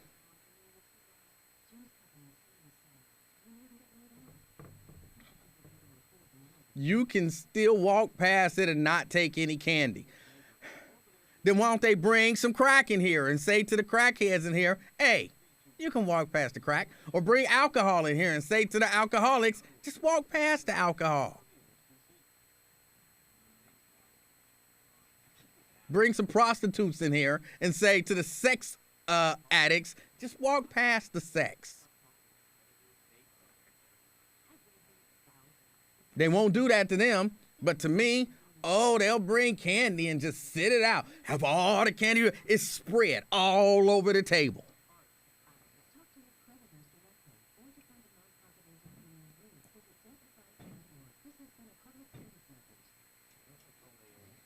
I don't know if there's no crackheads working here, but you never know.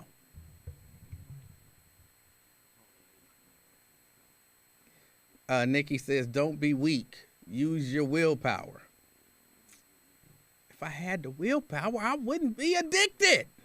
I would just stop. The very nature of addiction, you can't use. You know how offensive that is? Why don't you say that to an alcoholic? Just use your willpower. Nobody says that to an alcoholic.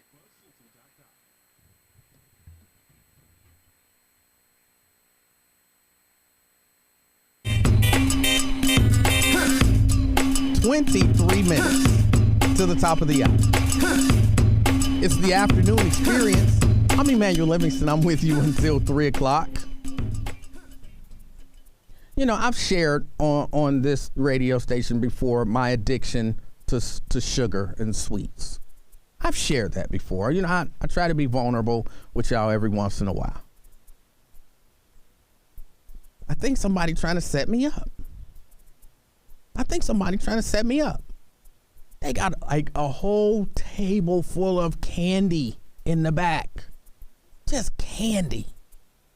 What kind of candy you like? It's back there. What kind of candy you like? Well, Almond Joy is back there. And nobody even eats Almond Joy. That's why it's back there. Because ain't nobody was trying to eat that. That's leftover Halloween candy that nobody wants. But they got candy back there. Nobody cares about my addiction. It's offensive. And then people will just use your willpower. Would you say that to an opioid addict? Just use your willpower. No, nobody does that. But it's so easy to just dismiss a sugar addiction. It's so easy to and I know y'all think I'm being silly, but I'm really not. I'm being very serious. I acknowledge my addiction. They say that's the first step. What's the second step? I'm only on step number 1. Acknowledge the addiction. And then and what other addiction? Any other addiction, you tell me. What other addiction do you say, I'm addicted to this? And then the company that you work for or someone there says, here, have as much of that as you want.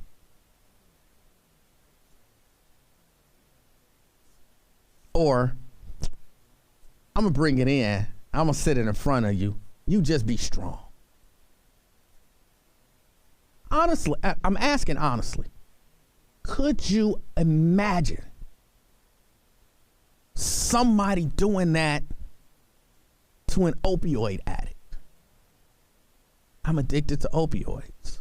Well, I got a whole room full of OxyContin. Here, just have at it. Go on in there. Chill out in the room. Just be strong. Don't take any. Could you imagine that? Nobody. Just be strong. But people do it. To those of us who are, like, there's a whole commercial series. A whole commercial series about don't say these things to addicts. Yeah, it's out there. You watch TV, you'll see it. But nobody acts that way when it's those of us who are addicted to sugar. I think we need a group. For real, we need a group. People don't look at it as bad, you know. But sugar causes a lot of health issues. It really does.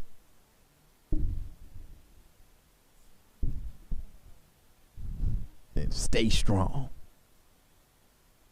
You stay strong. You know what I'm saying? You tell me what your weakness is, and then let me just put as much of that in front of you as possible.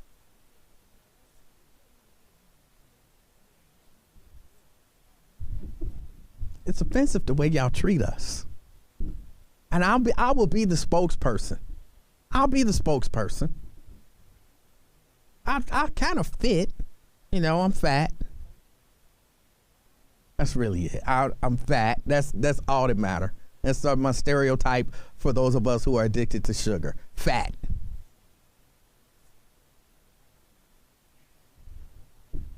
But they got a whole table. And then I'm just sitting here on the air, you know, on the breaks, crying as I eat my Reese's Pieces. Because I don't want to eat them. I don't want to eat them. But I can't help it. Somebody in an effort to try and be funny said, just write vaccine on the candy and you won't eat it. Do you eat vaccine? No, you don't, which is why it wasn't funny. Oh. Okay. Why people... Look, y'all. Look. I'm not vaccinated. And there's nothing wrong with that. You're vaccinated. So be happy with that. I'm not watching the NFL. And there's nothing wrong. You're watching the NFL. So be okay with that. I'm not riding the Bengals. You are. Be okay with that. I'm not trying to make you not do it. Don't try to make me do it. How about that? I don't understand why we can't just have differing opinions. Even the whole Aquafina thing, a few people on here were like, we don't see a problem with it. You know, ain't nothing wrong with it, and so on and so forth. You're overthinking it, too sensitive.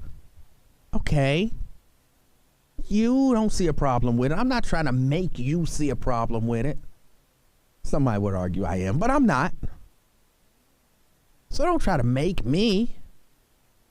Come on, y'all.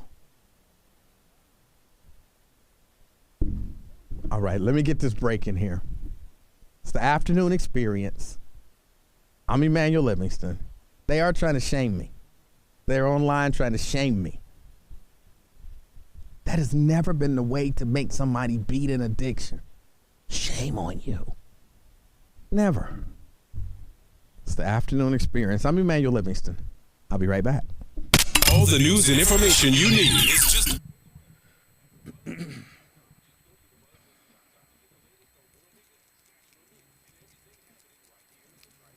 I am not addicted to drama. I like no drama.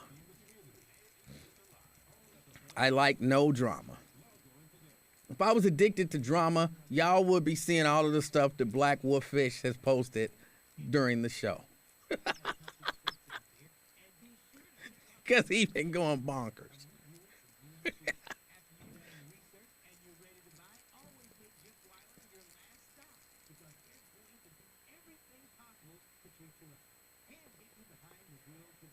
Ugh.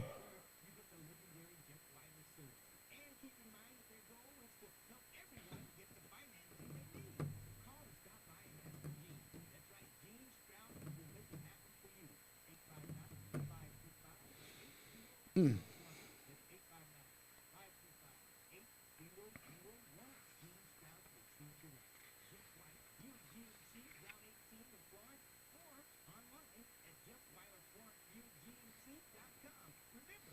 I actually did put the candy down, even though I had it in my hand, shaking it up.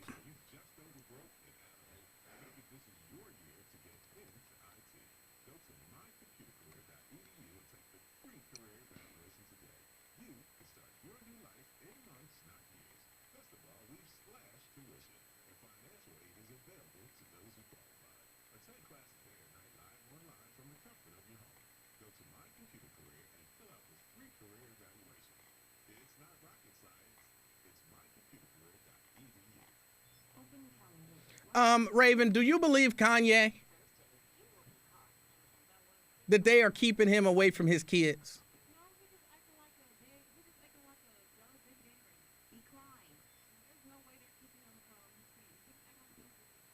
That man shouldn't have to make an appointment or go through nobody to see his kids. He bought a house across the street. He should just be able to walk across the street. Hey, North, come out.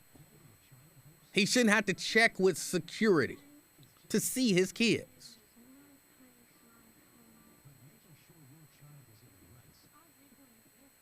To an extent.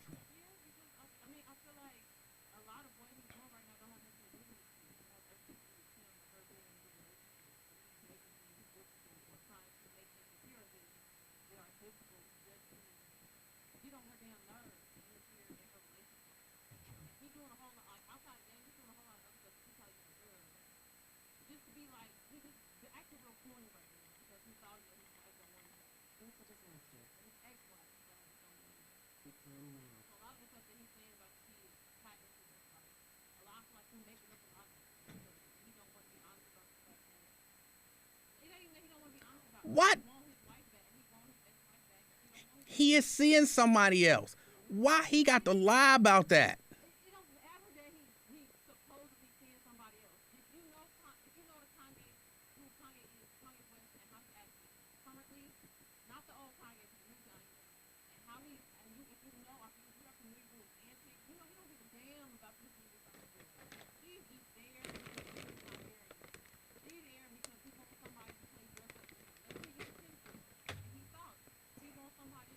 I don't know if I agree with you.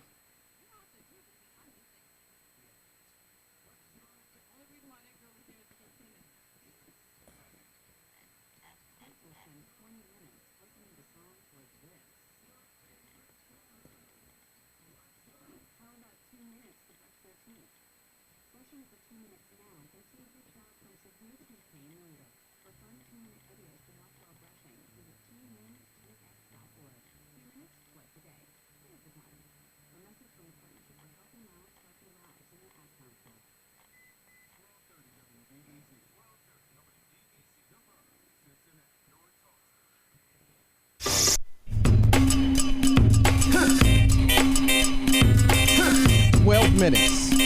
12 minutes to the top of the hour. It's the afternoon experience. I'm Emanuel Livingston. I'm with you until 3 o'clock.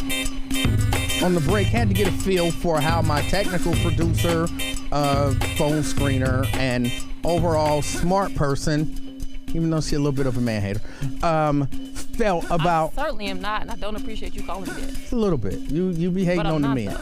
Well, we about to try that. But I had to get a feel for her take on this. I don't follow it a lot. Okay? I give you that. But Kanye West and Kim Kardashian, y'all know they broke up. Everybody's sad. And Kanye West lately, he's been complaining that basically he got to jump through hoops to see his kids. Now look, I don't know. I know the man bought a house. This is what I've read. So I don't know any of this. But I read that the man bought a house across the street from where Kim Kardashian lives. And the sole reason for him buying that house was to be close to his kid. No, it wasn't. And see, let me finish the story, because I don't know that you would say that if it was a woman who did the same thing. If that woman was acting the way that he's acting, I would say the same he thing. want to see his kids. You being weird because you want your ex back. Or it could be because he wants to be close to his kids. I don't deny that he might want to be close to his kid, but you also being weird because you want your ex back. And he says he doesn't have access to his kids like he should. And he tells of having to, basically go across the street and get clearance from security to be able to see his children. Look, I hear stuff about Kanye West and how, he might have some mental issues or something like that. I hear that. But I can also believe that the man loves his kids and will do whatever to be around his kids. And I'm not just riding for Kanye. You kind of are. No. On his jock a little bit. I'm riding for men who want to see their children, and we never get the credit for wanting this. And not that you don't do it for credit, but like if I say I want to see my kids, I'm a man, so there's always got to be some ulterior motive, something. Now, if it was a woman, and the woman said, some wealthy woman, if Halle Berry has a few kids, and if Halle Berry's, the person who has custody of Halle Berry's children, were keeping her from seeing her children, and she bought a house across the street to be close to her children, nobody would have a problem with it. Actually, everybody would be talking about what a great mother she was and the amazing love that a mother has. That's what everybody will be talking about. You see, that's a mother's love right there. She bought a house across the street so she could always be in her kid's life. And then if that man said to her, no, Hallie, you need to check with security before you come over here and see your kids, everybody would be up in arms like, oh my God, how is he gonna keep her from her children? And if she wrote a song and in the song said that God kept her alive to beat up his new girlfriend, then absolutely. It don't matter. It's matter. About the kids. You're being weird. You're just a jealous ex. No, because and you're being kind of stalkerish right now. No. Because again, I read up on this a little bit. I don't know a lot. So if you throw out one more fact, then you got me stumped. But according to Pete Davidson, he ain't never even been over to the house. So him going over to the house ain't got nothing to do with beating up the new boyfriend. That's all about. He just being weird. This is typical. Or he want to see his kids. That's perfectly fine. So me and you can discuss and arrange a time when you can come over and see the kids. But that's not they what across the street. Why I got to arrange that? If you not there, you don't pay no bills over here. This is my house, and you don't get to come in and out of my house whenever you feel like it. I don't care. I don't get to come in and out of your house. But if you not there, nobody should be able to keep me from my kids. I'm across the street. They are just as much my kids as they are. No weirdo baby daddy saying weird stuff like this to me because I want to come see my kids. Then don't deal with me. I'm not coming to see you. You don't run nothing over here. I'm not coming to see you, and I ain't trying to run nothing over there except for my kids. But you are. You're trying to leverage our children to insert yourself in my life when I have removed you. You not home. How am I inserting myself in your life when you not home?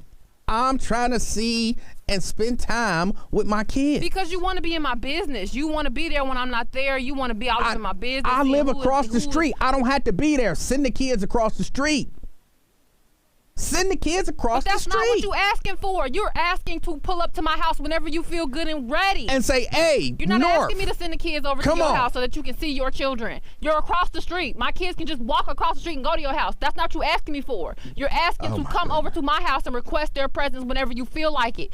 You don't get to do that. I divorced you for a reason. I do get to do that if you're not home. If you're not home and you're not with the kids. But that's not what you want. You're being a weirdo. You walking around LA or wherever they live at, or California, wherever they live at, with your little weirdo Klingon accessory girlfriend, because that's what I used to be. That's what I used to be for you, and I got tired of that. And so you trying to make me jealous with your little weird situation you got going on, because you see I'm over here minding my business, happy with my new boyfriend. You writing diss songs about him and talking about you want to beat him up and all this other weird stuff because you jealous. Don't worry about my music. Leave me alone. Go on somewhere. When it's time for you to see your kids, I will send them over there to you. But see, no, that's that alone, BS, bro. See, that's that BS. It's always time for me to see my kids. Well, then I'll send them over there to you. But don't come over here knocking on the door thinking you run something. If my kids live here, I run something. Okay. Okay. If my kids live here, I run something. And that's exactly why this kind of stuff get messy in custody court, because you don't know how to set boundaries, because you don't want to. You don't want me to set boundaries because you still want access to me in my life. I don't want access to you. Yes, I want access to my kids. You're trying to leverage our children to do that. I want access to my kids. Okay.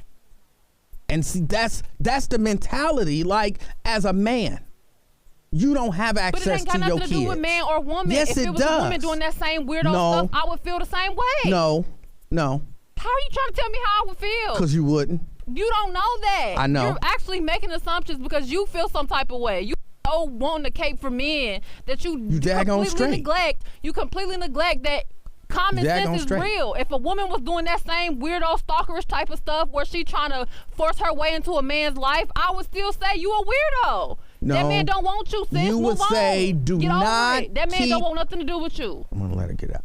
You would say do not keep that woman's children from her. Period. But that's not what's happening. You want access to my life. You don't, it really ain't got nothing to do with the kids. You can see your kids whenever you want to. Apparently not. The man said he can't. You just want to do it in a way that makes me uncomfortable, because I don't want you having access to me in my life. The man said that that's not the case. That's what the did. That's what the man said. And knowing how the system and our society deals with men and their children, sorry, I believe him. I wholeheartedly believe him with like every fiber of my being. Because I know how our society deals with men trying to be a part of the life of their children. So all I'm saying, look, if you ain't there, and I'm there, I should have access to my kids. Because that deals with the whole you trying to inject yourself into my life. You're not home. You're not home. That's not me trying to inject myself into your life. Your life is wherever you are. But my kids are still there. And I'm across the street. Why I got to check with security to see my damn kids? Or to bring it to a level that we deal with on a regular basis. Why can't I see my kids when I want to see my kids? Why, you know what I'm saying? Yo people, your boyfriend, your mama, yo this, yo that, everybody got say over when I get to see my kids. That's real. That's even if I don't have a house across the street. That's if you ain't got no security. Everybody get a say over when a lot of these men get to see their kids. My mama said, don't let you come and see the kids. That happens. My boyfriend don't like you coming over here to see these kids. That happens. My family say they don't want you around the kids. That happens. And if a man does the exact same thing, oh no, we can't have that. Them her babies, she gets to see her babies whenever.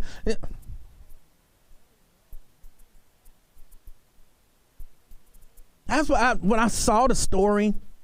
I don't know much about Kanye or Kim or any of that kind of stuff. But what I heard was a story that I have heard way too often. A story of people manipulating kids. I hear it all the time. Somebody just said, no, you need to check with me. Why do I need to check with you to see my kid? I got just as much right and love for my kids as you do. Do you have to check with me before you see the kids?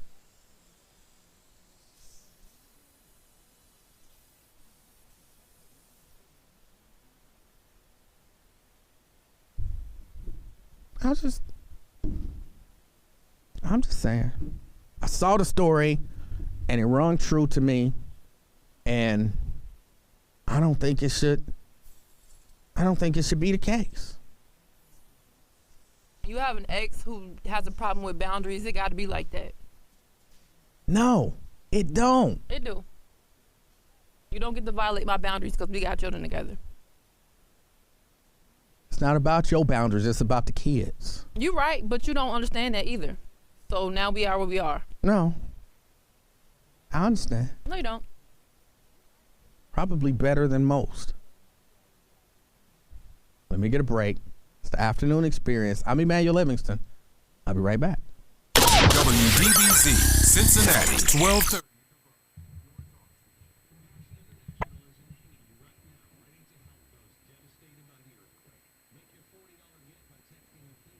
And y'all all talking about mental this and mental that. Wait a minute. So you telling me a person who has a mental health issue, no one's claiming that he's a danger to his children. Nobody's making that claim. Now it's different if you're like, he's a danger to his children. Then, okay, all right. But just, he weird. He has an issue that he has totally under control, or at least seemingly under control. He's a independent adult.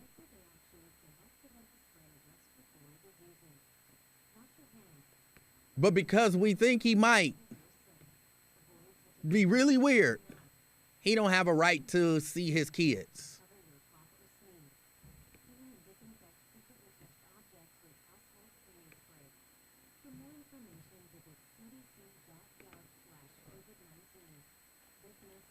And then I'm believing I'm not seeing what I'm seeing. Hold on.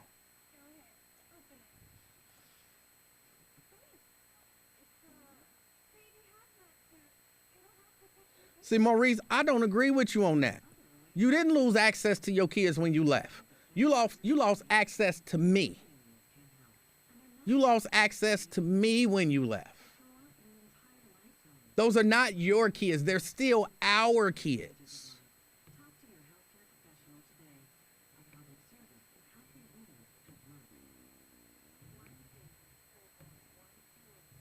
Oh, you talking about you totally out of line, Maurice, if I'm understanding what you're saying. If a man leaves a marriage or a relationship and leaves the kids, he's still, you as the guy who there, you have no say-so over his children. Unless he's a danger to his children.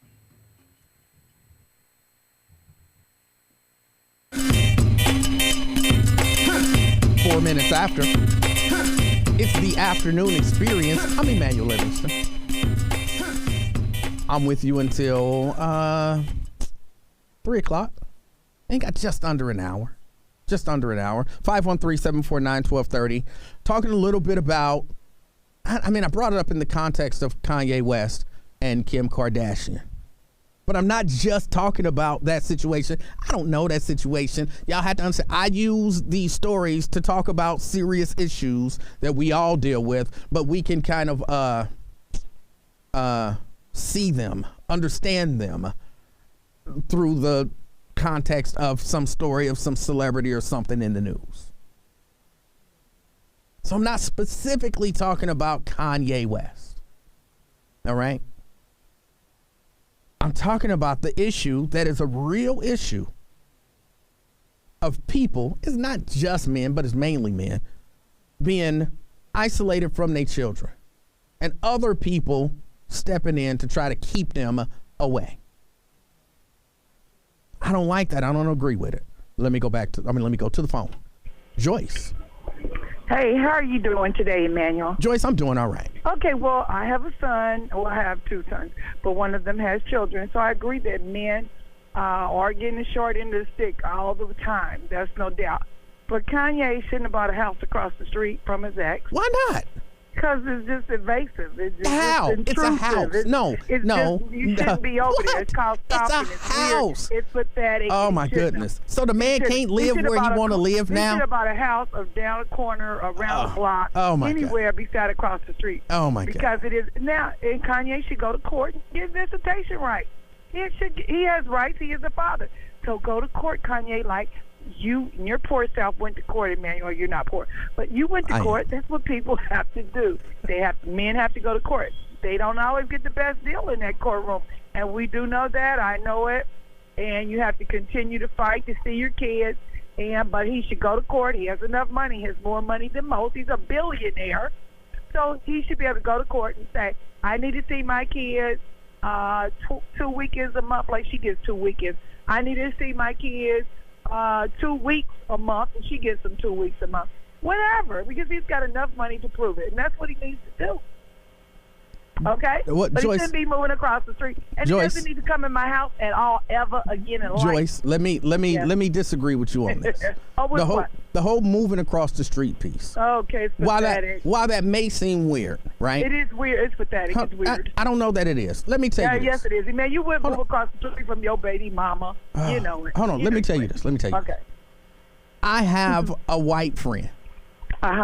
Who moved across the street from his ex-wife. He's a stalker, okay. And they just parent together. Yeah, and he's a stalker. Okay. He's not a stalker. They parent together. She does what she does. He does. It's great for the kids because the kids can go to his house. He right across the street. They can go to the mama's house. She right across the street. You know, they don't have. There are a lot of issues that they don't have. Well, they're agreeing upon all of this, aren't they? Well, yeah, they agree. But see, they're agreeing upon it, so that's a different story. They have sat down and talked about it, and the best thing for them to do. But Kanye and Kim have sat down. So the idea of buying a house across the street, somehow being stalkerish and all of that kind of stuff. It is if you haven't agreed upon it. No, I don't. You don't get to decide where I buy a house. No, I don't decide. And if you want to buy your house across the street from me and to be prying and peeking on what I'm doing, because I didn't buy it across the street from you. I'm not peeking on what you're doing. I'm just here for my kids. Well, guess what? You still won't get to see them because you're going to check with the guards. Now, as I said, that's terrible. Men get the short stick of the deal. Kanye is weird. He may have hit Kim, and you don't know that. That's why they're divorced now. Okay, they both are weird, and they got what weird people get. But she doesn't. She has a reason why she doesn't want Kanye in her house anymore. He don't have to come in the house. He don't have to come in the house. He doesn't, but he seems to want to. And he just want to see his kids. If he wants to see his kids, he would do what's best and move out from across the street. But that would be, he would have much less of a chance of seeing his kids if he did that. But he needs to go to court to see his kids. Moving across the street, he can't see them if they run outside. That's about the only way. That's terrible. Kanye needs to go to court. Bye, Emanuel. Joyce, bye. I appreciate the call. 513-749-1230. It does sound weird, but somebody asked me, it is weird. Somebody asked me, what would you do if your ex-wife moved across the street from you? Nothing. If the house was for sale and she bought it, Why would I care? I ain't got nothing to do with what she do. She don't have nothing to do with what I do. She just lived there. How is that an issue? How you gonna try to tell somebody where they can and where they can't buy a house? Ain't nobody told him he couldn't do it. She just said he shouldn't have did it. Y'all got issues. Y'all got issues. But you defending a dude, like I said, who keep doing weirdo stuff, stalkerish stuff. The house is just one piece of it, but you don't know much, and I can sit up here and tell you, but you still gonna say the same thing you've been saying, which is he got a right to see his kids, which I'm not even disagreeing with you about. You kind of are. I'm really not. I'm saying that he has boundary issues. The issue that he's having right now has nothing to do with his kids. It has everything to do with his disrespect for the boundaries that Kim is setting because he is no longer her husband. That's what you say. That's all right, Emanuel. You say that's what I say, but you don't know much of anything about the situation. But okay. Daggone straight. But I know people. Okay. We all know people. No, I know people. Okay. Not I know people. I forgot you have this superior knowledge that nobody else has. Well, that's true too. But I wasn't even talking about that. I'm just talking about in general. I know people. Okay. And I know that, again, if this same situation were reversed, and he somehow had the kids, and then Kim bought a house across the street and had to check with security to see her kids, y'all would be going bonkers. Women would be going crazy talking about how that ain't right. If she was doing some weirdo stalker stuff on the side of that, absolutely not. No, even if she was, y'all be going bonkers. That's a woman. She get to see her kids anytime she want. Y'all be going bonkers. What's going on, Emanuel? Hey, how you doing? I'm doing fine. Now listen. Hear me clearly. I'm going to do my best. First of all, he knew there was a very busy, wealthy woman, and so was he, when he met her. Okay. He's trying to turn her into a normal housewife or normal situation, which is impossible. They're not together. I don't think he's trying to turn her into anything. Well, he was. That's what I'm saying. That's what he thought when he first got her. I don't know that to be the case. Okay. So this is the deal. He just left Paris for the Paris Fashion Week with his new girlfriend. Was he worried about the children then? Possibly. Oh. Hold on. So if he goes somewhere, he can't be thinking about his kids if he not right across the street? Is that what we saying now? If a man goes on a business trip, he don't care about his kids. Is that what we saying?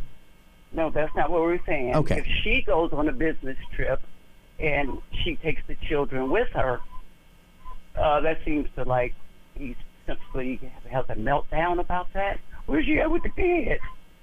Well, you were in Paris for Fashion Week, and maybe it's her turn next week to go to Paris Fashion Week and take her kids with her. He cannot control that woman's schedule, and I don't know what to tell you. The court, as Joyce said, has to decide the parameters of when he sees them, whether he lives across the street or not. Hold on. Let me deal with that for a second. The court, I know y'all, a lot of y'all think that, but the court doesn't have to make that decision. That's not true. Yeah, that's not true. Two parents can work together and never go to court and have any sort of a custody agreement with the court. They can just decide to do what's best for the children. I know y'all don't think that's possible, but a lot of parents do it. The idea that I have to go and get the man involved is one of the biggest problems that happens, because you can just be two reasonable, rational adults. Well, she has decided to be unreasonable about it. His only recourse is the court. You get him 6 months, I get him 6 months. How about that? He might like that. I don't know. He might like that. But even if you get him for 6 months and I get him for 6 months, That don't mean for 6 months I don't get to see my kids, and that don't mean that your mama or your cousin or your boyfriend or your best friend get to decide when I see my kids. Okay. Listen, it depends on their schedule. They're very celebrity, wealthy people. Their schedules are not always going to jive with reference to the kids. Again, I'm not just talking about Kanye and Kim. Y'all want to just be dwelling on them. I'm talking about in general. These are situations that men deal with on a regular basis, which is why it offends me for us to not know the situation, but to automatically assume he don't care about the kids. He don't want to see the kids. He just want to harass Kim and menace her. I don't know. I'm not saying 100% that that's not true because I don't know. I'm saying I believe him because I've seen it enough. Now, look, maybe my belief in him is displaced. Maybe he does have some other issues. But again, that's why I'm not just talking specifically about those two. I'm talking about the entire situation with parents and how we as a society and we as a community deal with this whole co-parenting thing. Okay. And then, on the other hand, when we're talking in terms of normal people who aren't celebrities, whatnot, what have you, why are half of them running from their kids? That's not mine. Running like a striped ape. What? From their children. So what's the problem? I mean, how do we fix this? I don't know that that's the case. I didn't say it was his case. Well, you did. I'm saying in case of like normal human beings, where we just say, oh, I'm just going to run from the kids. How many run from their children? I don't know how many run. I don't know how many run from their kids, but I would argue this. A whole lot more fathers who are absent, and it's no excuse. Like, I'm not saying this makes it okay. But a lot of fathers who are absent because they didn't want to fight as hard as it takes sometimes to be there. Well, he's got to fight hard to get in an agreement with that busy young woman, and he's busy as well. I told you he just got back from Paris Fashion Week with his new girlfriend, and they have to make sure their schedules jive at any given time. That's in their situation. That's very unfortunate. Celebrity is a whole different world. Well, not if the children are at home and he's off and she's off and the children are with some sort of a nanny. I'm sorry, when I come home, I have access to my kids. Okay, she can send them across the street. And if she won't, because she said so. The court will decide that? Then that shouldn't be the case. That shouldn't be the case. By the way, I don't even believe Pete Davidson is her boyfriend. I think they're just friends. He's a funny guy. I don't really care about that. And sometimes you enjoy people's company. They make you laugh, or they say, "Oh, let's go out to lunch." Yeah. But, well, look, you can get with Pete Davidson all day. I'm not talking about Pete Davidson. I don't care about that. I'm talking about men's rights. Boyfriend. That's all not right. her boyfriend. Pete Davidson is a smoke screen, honey. All right. Have a good day. All right. Wow. 513-749-1230. That's the number to get on board. Let me get a break in. Hold on, Mac, David, and Kevin. It's the afternoon experience. I'm Emanuel Livingston. I'll be right back. Radio 1 Cincinnati and the Ohio Media School are bringing you Diamond.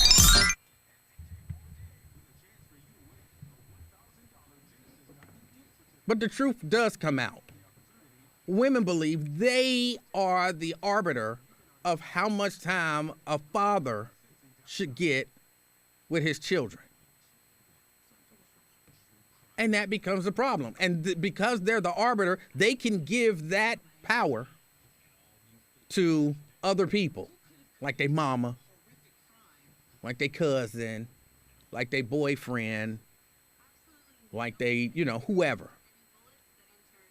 And that should not be the case.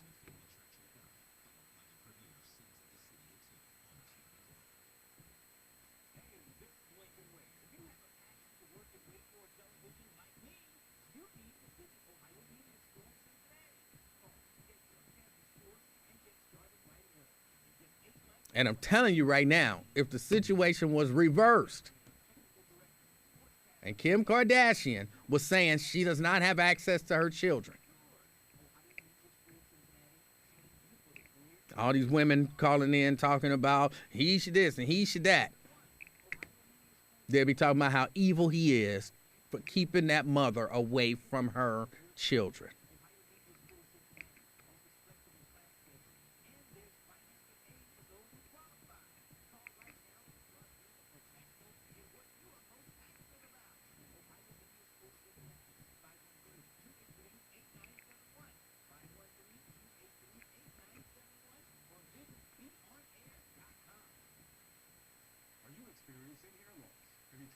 Kimma says, don't use the children, period. Exactly.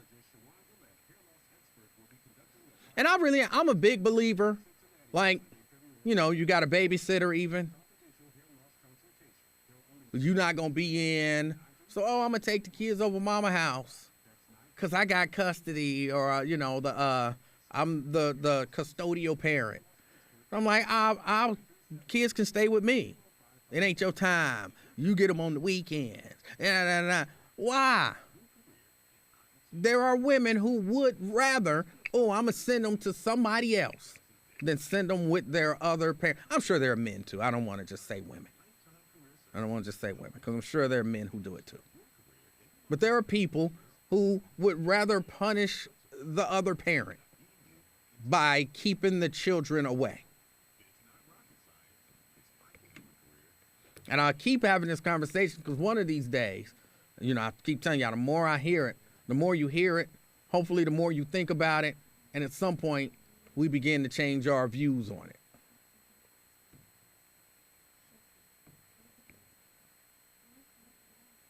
But before you change your view, I think you kind of got to admit at least what your view is.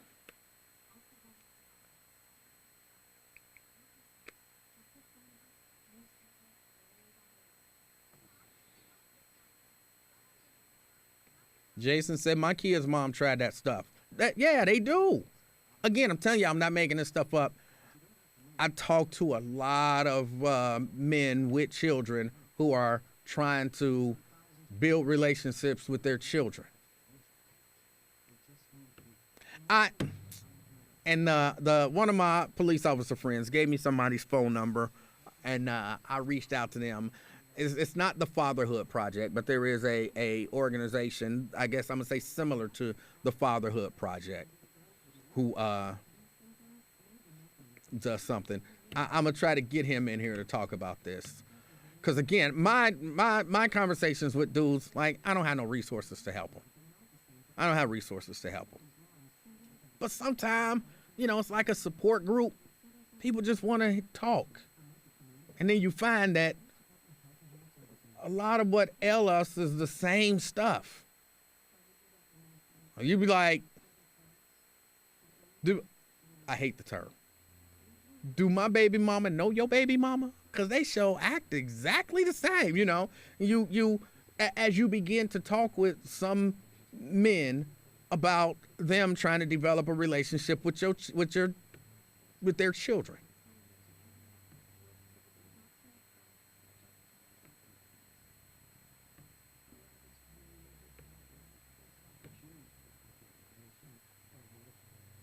Kimma says, it's so bad sometimes you have to go as far as grandmother rights to see the children.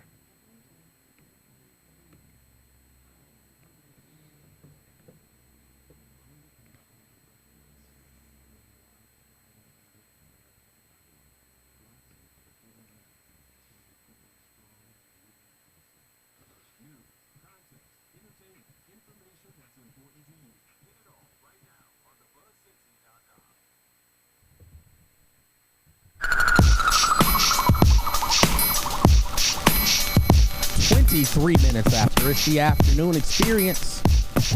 My name is Emanuel Livingston. I'm with you until 3 o'clock this afternoon. 513-749-1230. That's the number to get on board. Talking a little bit about this whole situation.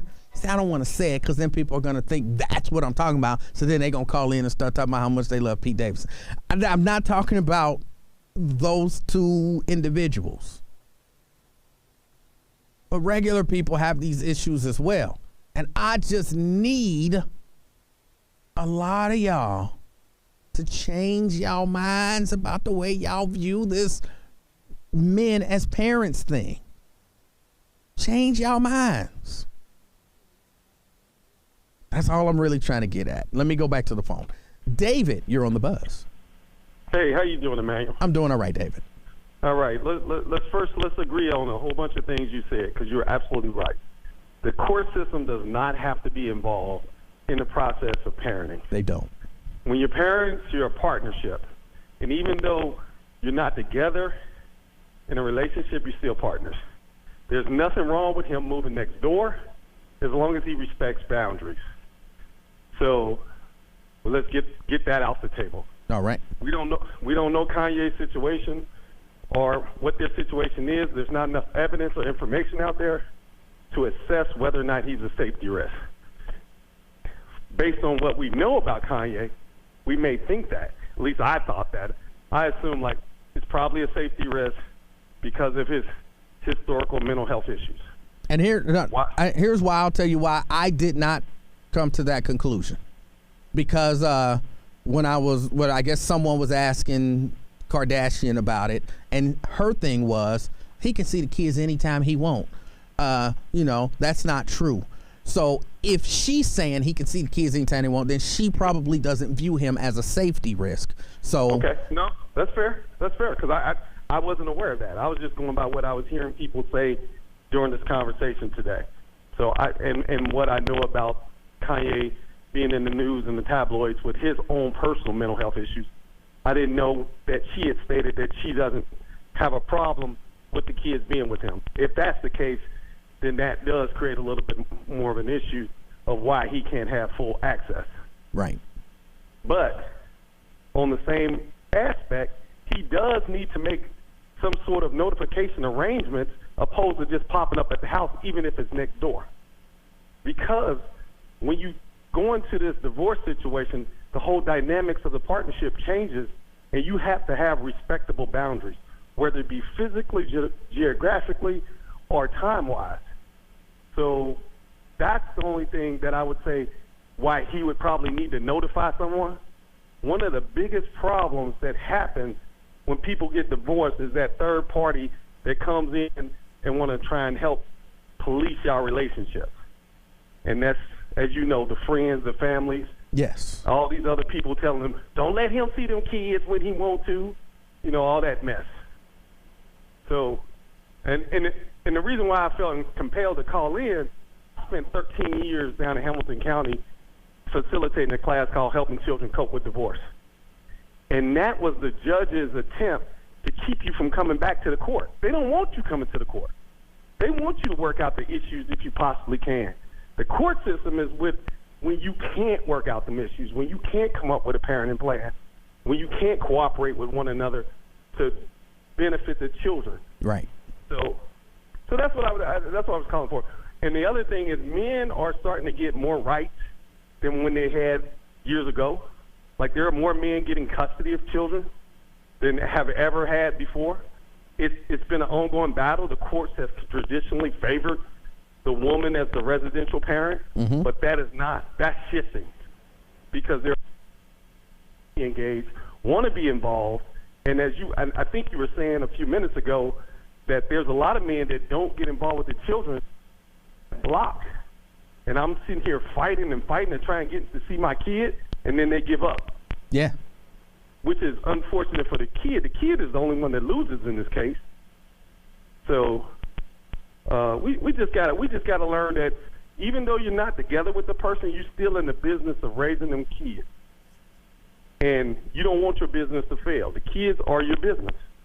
So that's all I got, man. It was just really disturbing me how people were calling in and just making a whole lot of assumptions and then talking as if it wasn't okay for that person to live close to their ex. As long as it's a respectful situation, it's wonderful for the kids.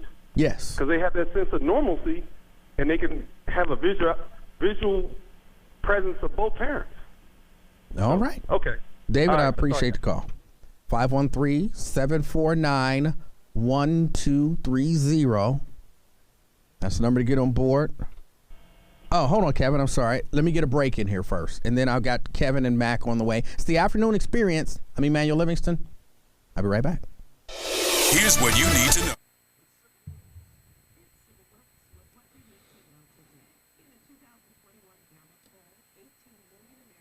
All right, David. I appreciated that call. Look, I've been all over the map on this thing. Of course, I was with a woman who had children and the father was not involved. I was with a woman who had children and the father was involved, and it became an adversarial relationship between the two of us. I was with a woman I had a child with, and we were together. We split up. She had custody at one point. I fought, and I had custody at a different point. I was with another woman who had a child, and me and the father of her child was like super cool. And I tried to be the biggest advocate in that household for the relationship between the father and his son, and there being virtually no boundaries. Because that's what I'm all about. As best as you can, no boundaries. Like, just create boundaries for boundaries' sake. Well, you know, I'm the king of talk, Brent. Now, I've been with a few women who had children. And when I first met, a number of those women were the same women. When I first met my ex-wife, she had children, and the father was not involved. And then eventually, he got involved, and he and I had an adversarial relationship because he felt like I was an adversary. Then we had a child. Then we got a divorce, and she had custody, and then I fought, and then I got custody. So that was all those situations were in one human. And then, yeah, I've dated another woman with children. And like I said, my thing is as few boundaries as possible. As few boundaries as possible. Like, to me, it didn't care. I didn't care if he said, hey, I want to see my son, I'm outside. Well, he can't just show up. But why not? What we doing? Why can't he just see his son? Just let him go. You want boundaries for the sake of boundaries. I don't want boundaries for the sake of boundaries. Is it going to hurt somebody for him to see his kids? No. But he can't just say, why not? If the situation arises, then you say, no, we had something planned. Or, no, this ain't a good time. But this is a perfectly good time.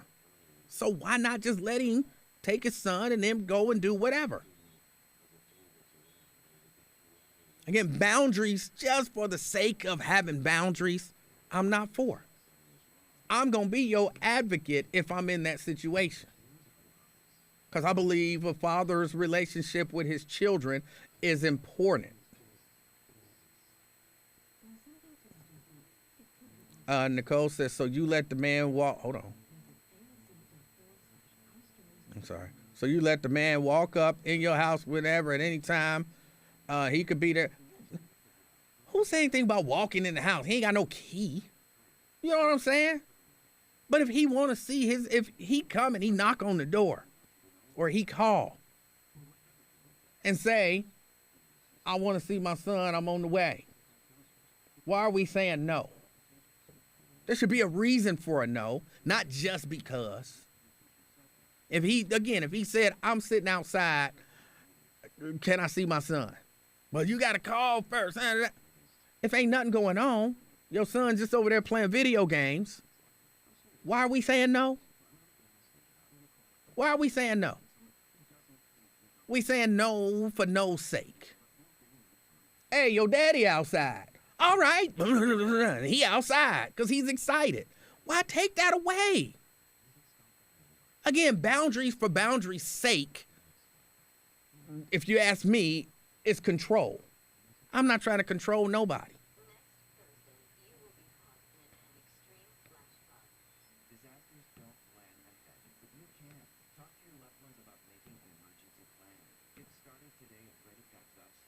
Look, if it's not convenient, then you say, no, this ain't a good time.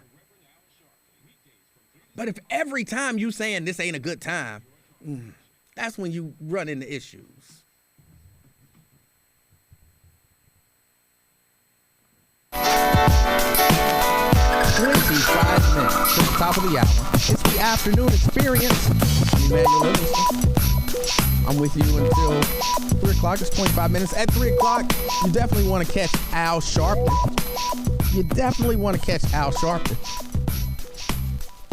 Trust me. Kevin, you're on the bus. Hey, E-Man. Hey, doing well. Everything you said was absolutely correct, man. The whole thing about whether or not you have to go to court in order to have access, basically, to your child, you don't, right? So I've been in this situation, and we worked out amicably how we could co-parent. And we did have initially a schedule, and I guess that schedule does actually still exist. But that has nothing to do with when I need to or want to or need to or whatever see my children, my child. Right. I agree with you 100%, man. Now, there are boundaries. I get that part. All of that's good. But I'm with you, man. The assumption, the immediate assumption that, you know, this is some nefarious way to stay in Kim's life or in her business or whatever, all of that might be true, but you don't know that. Right. Like, he could just really love his kids, you know what I mean? And from everything I've seen, even over the years, he's always shown that he does love his kids. What's funny to me, though, E-Man, and you haven't said this that I've heard, but I'm going to say this.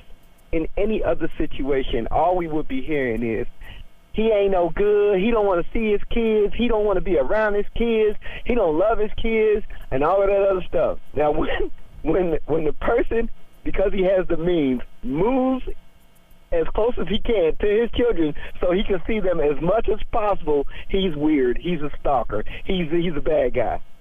Come on, man. You can't have your cake and eat it, too. Choose, ladies. Are you a bad guy because you want to see your kids, or are you a bad guy because you don't want to see your kids? I don't understand. You might just be a bad guy because you the guy. Come on. You know, I see no lies, bro. I see no lies here. That's all I got, man. All right, look, Kevin. One last thing. All right. For all you guys out there, though, you know, don't quit fighting. And that's real, man, because you said something poignant. Don't stop fighting. Make sure you have that relationship for your kids. It's the kids that matter. Yes. That's really all that matters. All right. Be blessed, bro. Kevin, I appreciate the call, 513-749-1230. Yeah, I was sharing on the break to the people. I've been in a lot of situations where children were involved. And I'll just say there was one situation where there was a young lady that I was with, and she had a child. And I was cool with the child's father. Like, I was cool. Like, I mean, we was like cool.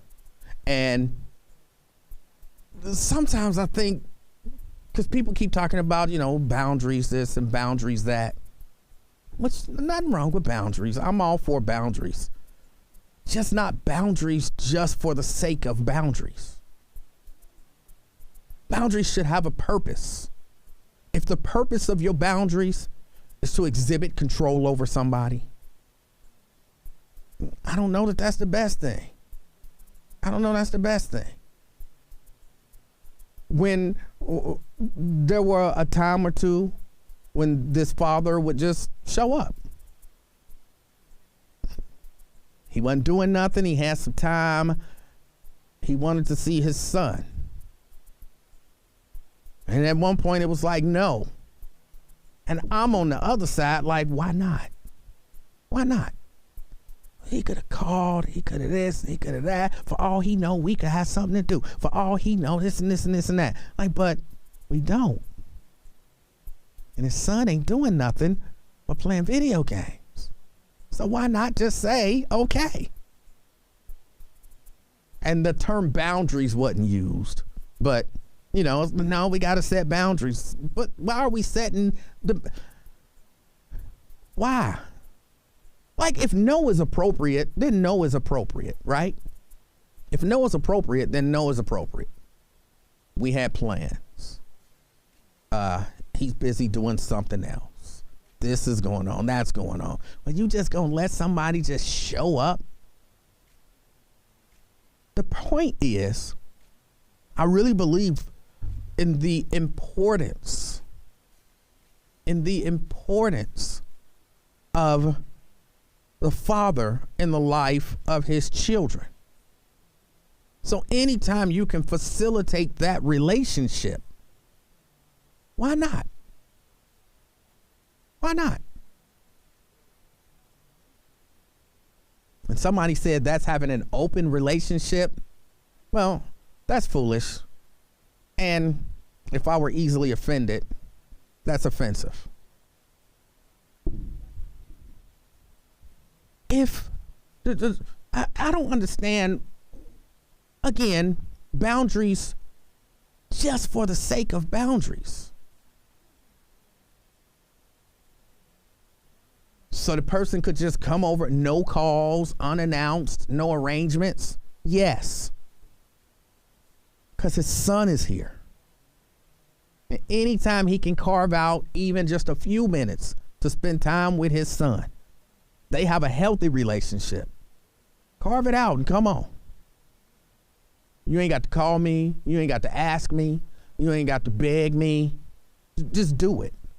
Because it ain't about me. It's about the children. That's what it's about.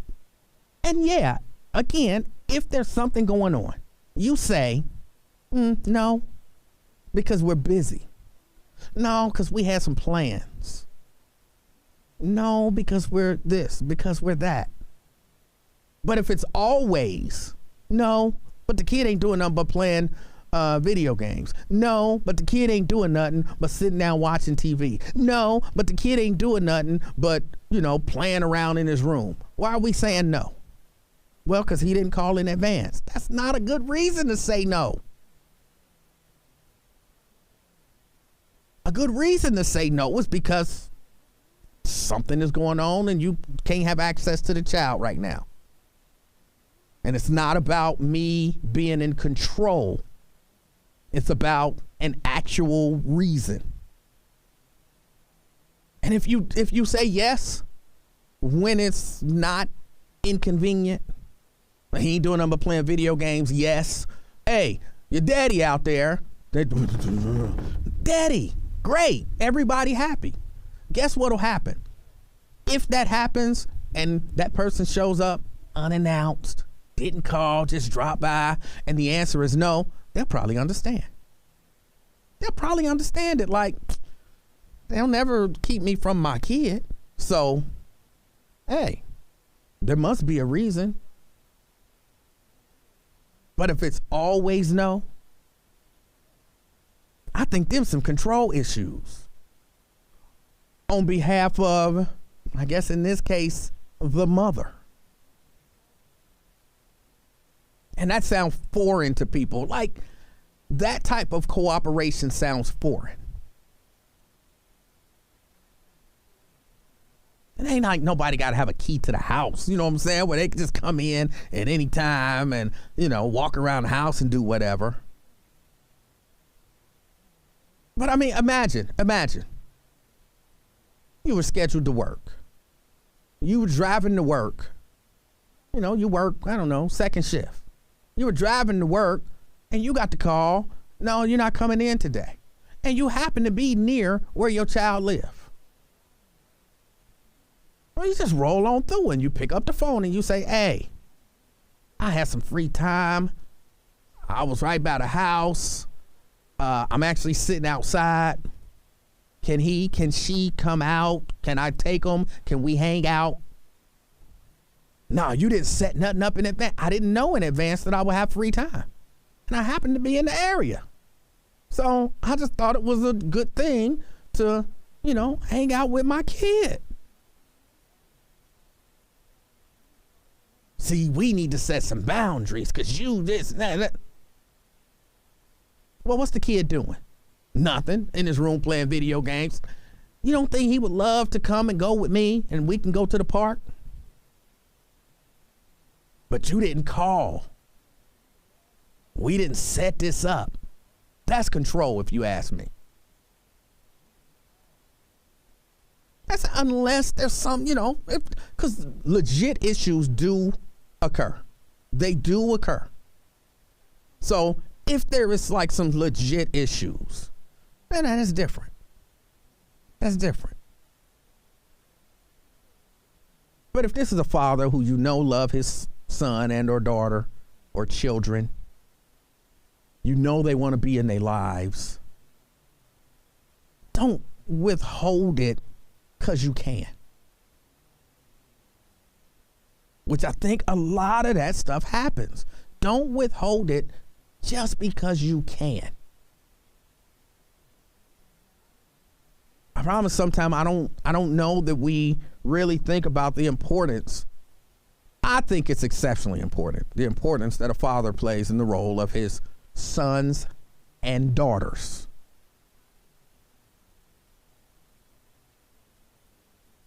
All right, let me get this break in here.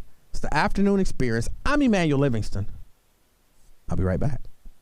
The Russ Parr Morning Show. Hey, what's up, y'all? It's Russ Parr. Boy, it's a mastermind. Well, that's not actually true. I really don't know what I'm doing. He know what he's doing. Sometimes we do a lot of stupid stuff in the morning. That boy crazy. I'm not really crazy. I am on medication, though. We're gonna have a problem here.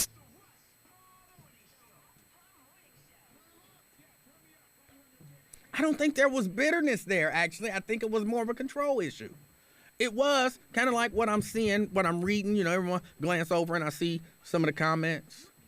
And I keep seeing, now it's got to be this, and no, it's got to be that, and you can't just show up, and you can't just this, and you don't get to decide that, and you don't get to dictate this. It's not,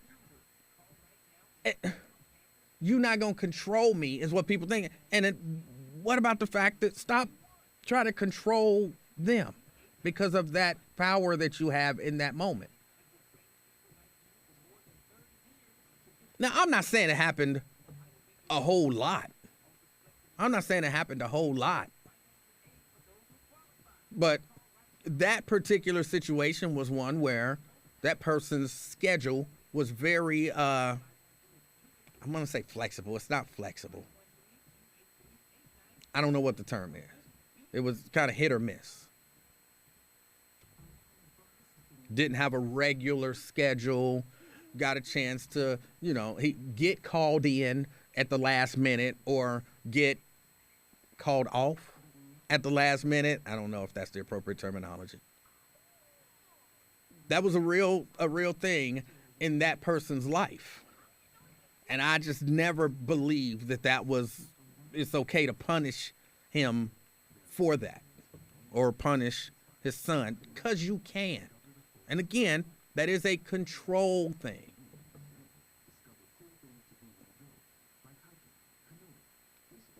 No, you got to call first. I could have been that guy. No, bruh, you got to set something up. I'm sorry. You got to set something up. Kid ain't doing nothing. Nothing.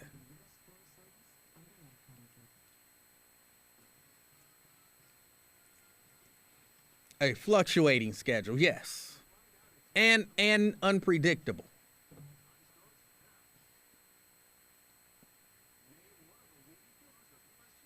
Janice, it's not about respect for her dwelling. Again, you don't have a key. Anybody can show up and knock on your door right now. Right now. Are they wrong? You don't have to let them in. It's not about control of her dwelling or anything like that. Respect for her dwelling. That's not what it's about. It's about control.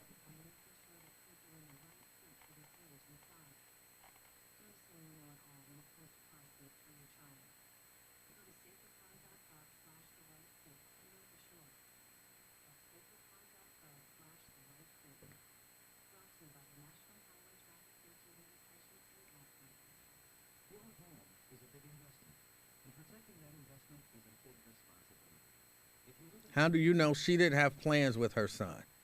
Well, I'm not sure which she, but let's just make it a hypothetical she. Then you say, no, I had plans.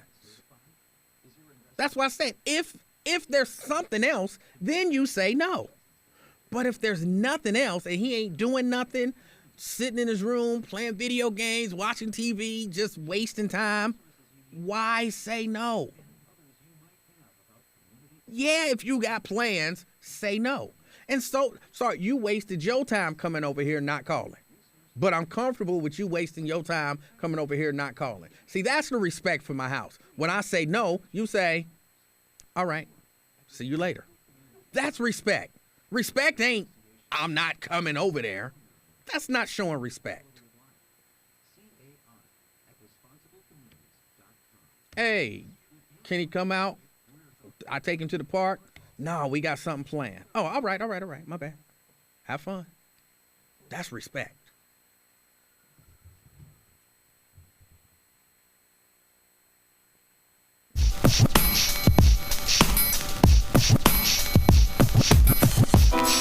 Nine minutes to the top of the hour. Yeah, this is boggling some people's, challenging the way they perceive things. That's kind of what we do here. Somebody said he can't just show up. He had to have respect for her house or for her dwelling or for her space. It's not disrespectful to show up to somebody's house and ask a question. Somebody said, well, what if she had plans? Then you say no. Here's respectful. I was in the area, thought I'd drop by. Can I see my son? Can we go to the park? No, we have some stuff planned. Okay. Well, have a good time. Tell him I said, all right, bye. That's having respect. That's respecting boundaries. I don't understand why that's confusing to people. Now I get there are people who are like, don't nobody show up to my house. Somebody just posted, don't nobody show up to my house without calling. All right, and if that's the life you live, cool. But what's that got to do with the kid? Again, that's about control. And you got a right to want to control everything, but you can't control everybody. And if I'm sitting outside the house and I call you on the phone and say I'm sitting out here and I want my son to come out and I want to take him to the park, or I want to take him to Kings Island, or I want to take him to whatever, and he ain't doing nothing, I'm not violating your boundaries. I'm not in your house. There is no boundary that says I can't come and ask to see my son. And if that's one of your boundaries, you don't have boundaries. You have control issues.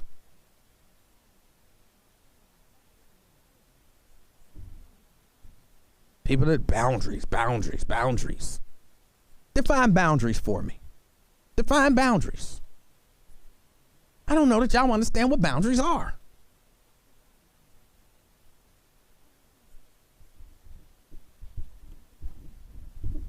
Let me go to the phone. Lewis. Hey, man, how are you today, sir? I'm fantastic.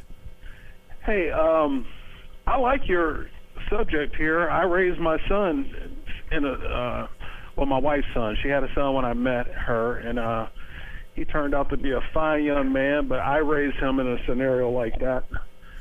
I think my advantage was his father lived in Cleveland, so that wasn't really a big issue. But I think what I was saying on your chat there, it's all in the breakup.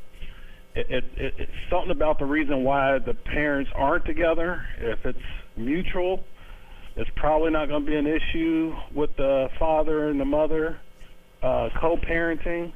But if it was bitter and why they're not together, like somebody cheating on one another or something like that, that could be probably a nightmare. Could be. Right. But it don't necessarily have to be. It doesn't, but I think if you hearing the one side of the story on why that one parent's not there, you kind of support that person you're kicking it with because they done painted a bad picture of that other person. You know what I'm saying? Yeah. So you kind of got to go with that flow, or that relationship may not work out between you and him because you might be fine with the other person. But so that's why I was saying it's all in the breakup on why they're not together if the co-parenting is probably going to work out or not. That I mean that is definitely can definitely be a huge factor. Oh yeah, and it's like Kanye. That seems odd to me. But you said you know somebody that did set it up that way when they were across the street. Yep. That was the first for me to hear something like that. That they lived that. I had never heard of two parents that split up, living that close together, intentionally to help raise the kids. Yeah, apparently, when I talk to my friend, and again, my friend, this is a white guy. Apparently, it's not uncommon at all. Okay. Well, more power to them. And again, it's about taking what's best for the kid. But most of them, it's like within driving distance. Hey, can I come by and see them? And they make the arrangement. And again, it's all in the breakup. But that unannounced stuff, I could just see that getting old quick. To say you think you can come by at any time you feel like it. But why? Hold on. So let me ask you this: okay. Why shouldn't he be able to come over anytime he feel like it? Again, he don't have a key, so it ain't like he can get in, right? So why can't somebody drive up to your house and ask to see their child anytime they feel like it? Why is that offensive? I don't know. I don't know. I'll be honest with you. I was raised in a way where it was like, don't show up unannounced. Don't just come by my house because you feel like it. Just give me a call first. I work long hours sometimes. I might be sleeping. You just disturb that. But I wouldn't say, no, you can't see your child. Well, hold on. Let me deal with you might be sleeping. I just disturbed that. If I called you at that exact same time, I would still disturb that, right? You would, but at least if you're calling, you're probably giving me some notice that you'd like to come by 10 minutes, an hour from now, giving me a chance to get him and the kid ready. But if their father, their parent. If he know he's showing up at the last minute, he knows there's a good chance he might have to wait to get the kid ready, right? So I guess I hear you, and I see all of the comments. Somebody said it's just disrespectful. I don't understand what's not respectful about knocking on somebody's door and saying, can I see the kid? And if the answer is no, then it's like, all right, have a good day. What's disrespectful about that? Because, see, I don't think that parent that knocked on the door to see their kid just going to say, oh, okay, well, have a nice day. Why not?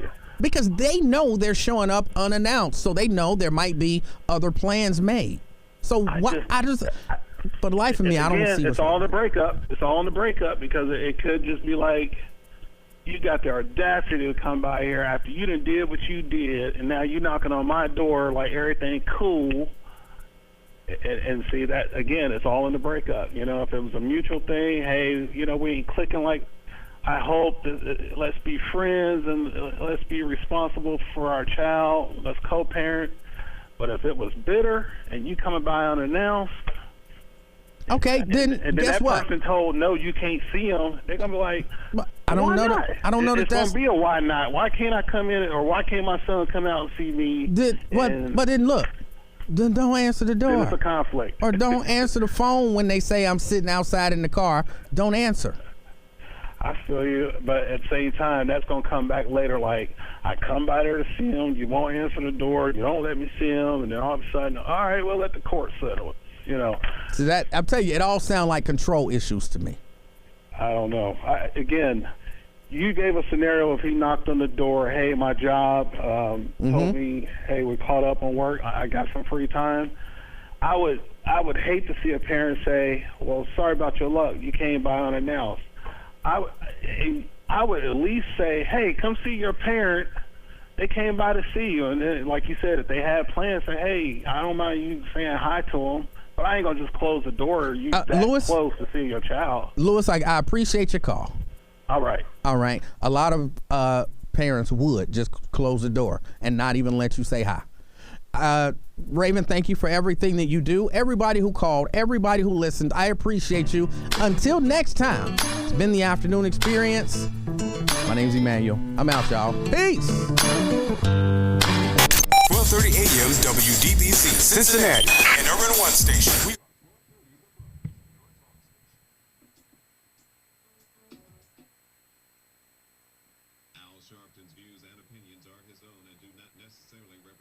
No, Nicole, if you can't accommodate their schedule, don't accommodate it.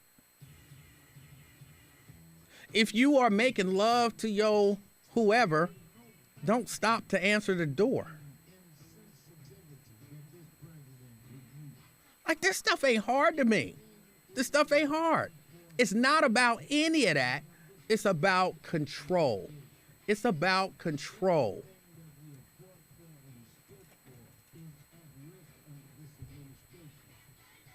When I had custody, there would have never been a time if her mother would have showed up at the door, unannounced, anything. Now, you might not be able to come in, but I'm not mad at you for trying to see your kid.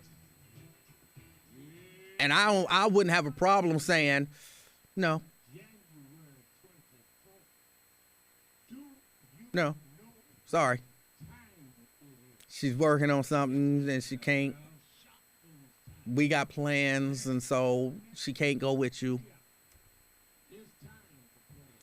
Carolyn says, so if dude called while you weren't there and wanted to see his shorty, you would have just been good with that. Yes. What me being there got to do with him seeing his child? See, that's a control thing. What me being there got to do with him seeing his child? Carolyn, explain that to me.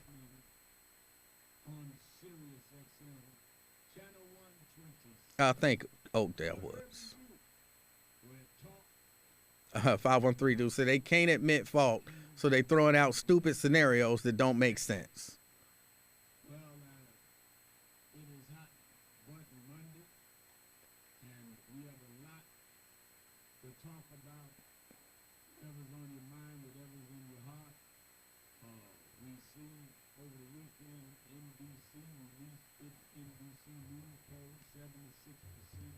Okay, that's you because you don't want to waste your time, Nicole. And that's cool. I'm not telling you to pop up. But again, I'm saying if the scenario is I was headed to work, they said we good, and I'm in the area.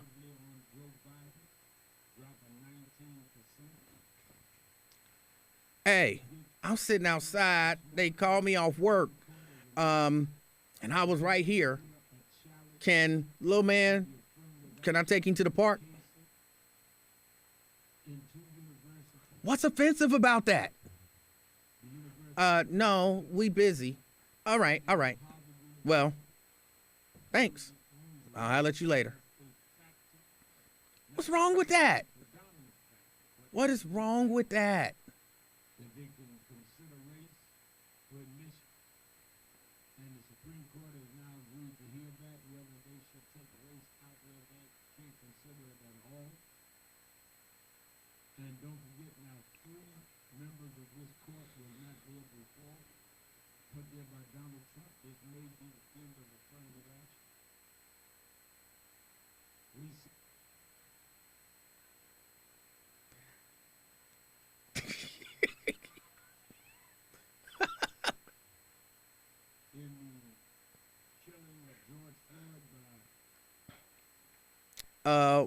Brent says, what's offensive is that the lady is mad that he's trying to be a good father and she just wants him to be a deadbeat so she can talk about it to all her girlfriends.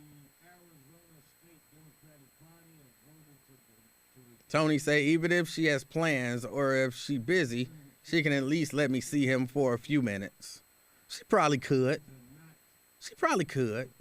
But I wouldn't even have an issue with it. No, ma'am. All right. I wouldn't even have an issue with it if she said no, because they had plans. They got plans. And that I would understand they got plans, and there's a good chance that if he see me and he know I wanted to take him to the park, then, that might put a damper on their plans, like they going shopping for glasses. You know what I'm saying? I would much rather go to the park than shopping for glasses. So, then it's like, oh, you just keeping me away from my daddy. That might be the issue.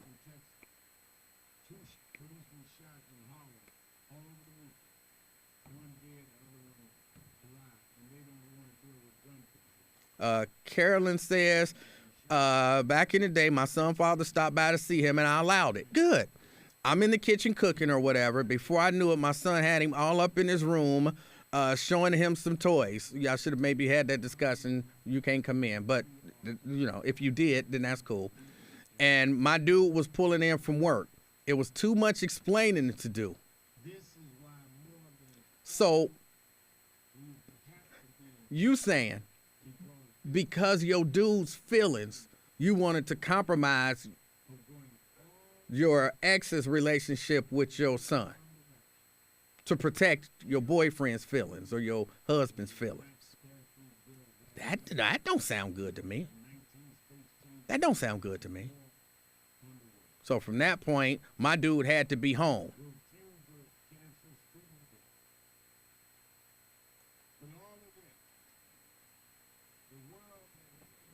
Yeah, that sound like I'm going to compromise your relationship with your son because my dude got issues and is a little insecure. Then maybe you say, sorry, BD. I know you meant baby daddy, but sorry, BD, you can't come in. But he can come out and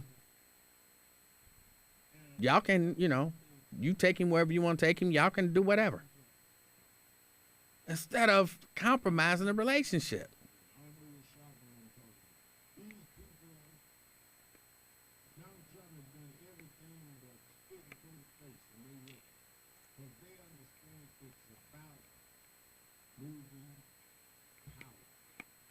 Nicole says nothing if it can work.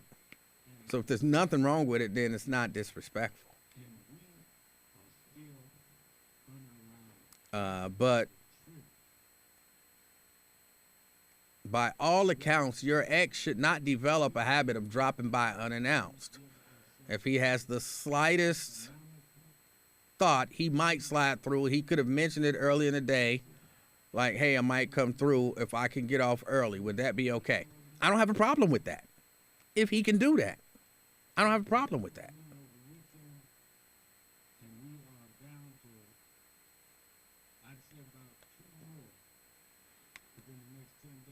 My other says if you have to explain to BD why BD is in his own son's room, then your boyfriend is too insecure. See, I don't know if I'm going that far.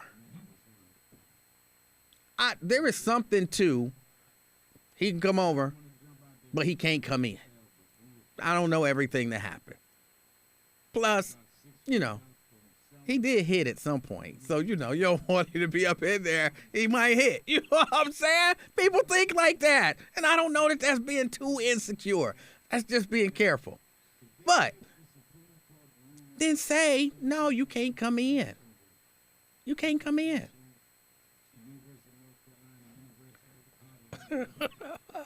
You can't come in. I like you. I want y'all to have a great, and he can go and y'all can sit in the car. You can take him somewhere, but he can't come in. I don't think that's wrong. But to say you can't come over unless Phil is here. What? What if I got free time when Phil ain't here? I can't come over and see my kid because Phil got issues? Yeah, I don't like that. I don't like that.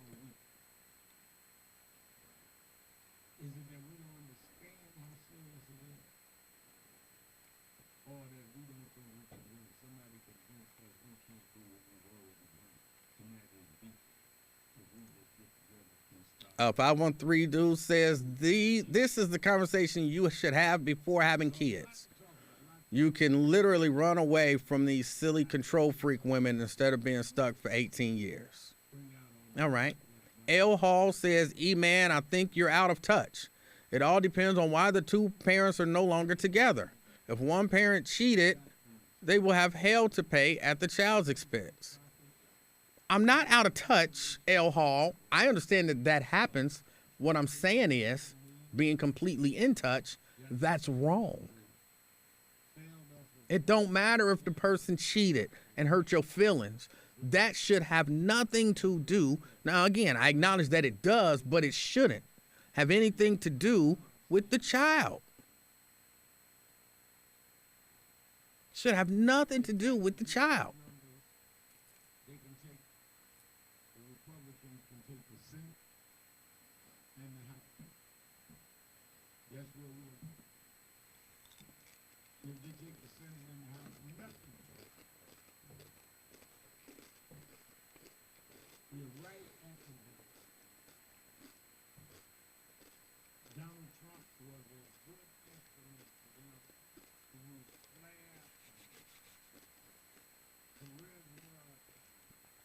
I think I might actually have a meeting that might be going on right now.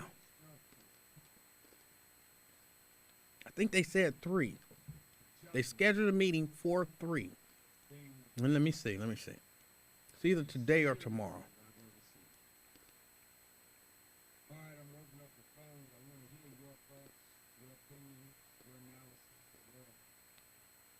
Oh, it's 3:30. Okay.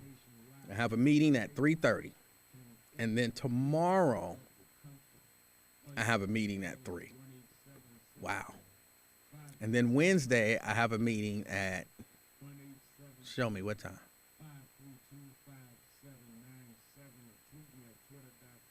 3:45. Oh, boy. These people expecting me to work. What is wrong with these people? Don't they know I'm talking to my people? More important things to do than to be working.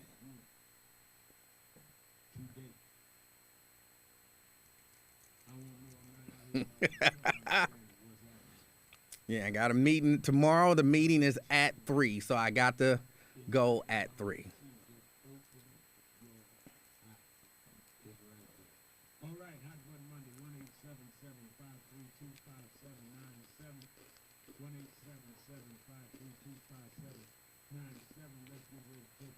I did see the video, of the man who shot his ex-wife and girlfriend for not seeing his kids. And that's terrible. Now, he should have been able to see his kids if he wasn't a danger to them, which could be argued if he ran around shooting people, he was clearly a danger. But the kids was in the car. He didn't harm the kids physically.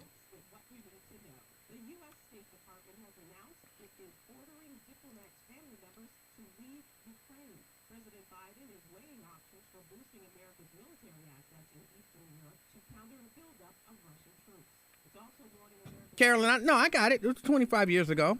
I got it. I'm being critical of your decisions from 25 years ago. Now, it's just my opinion. I'm just sharing an opinion. That don't mean you're a bad person, a bad mother. Your child is horrible. Your boyfriend. So, are you still with the boyfriend? Did y'all get married, or y'all stay together at least?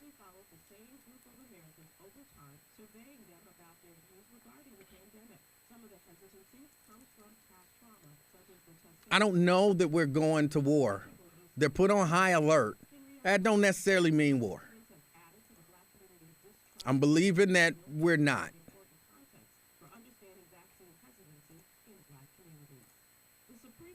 But you do start worrying any time when they started all of this tough talk with Putin, you begin to worry. Because you can't start tough talk and then back it down.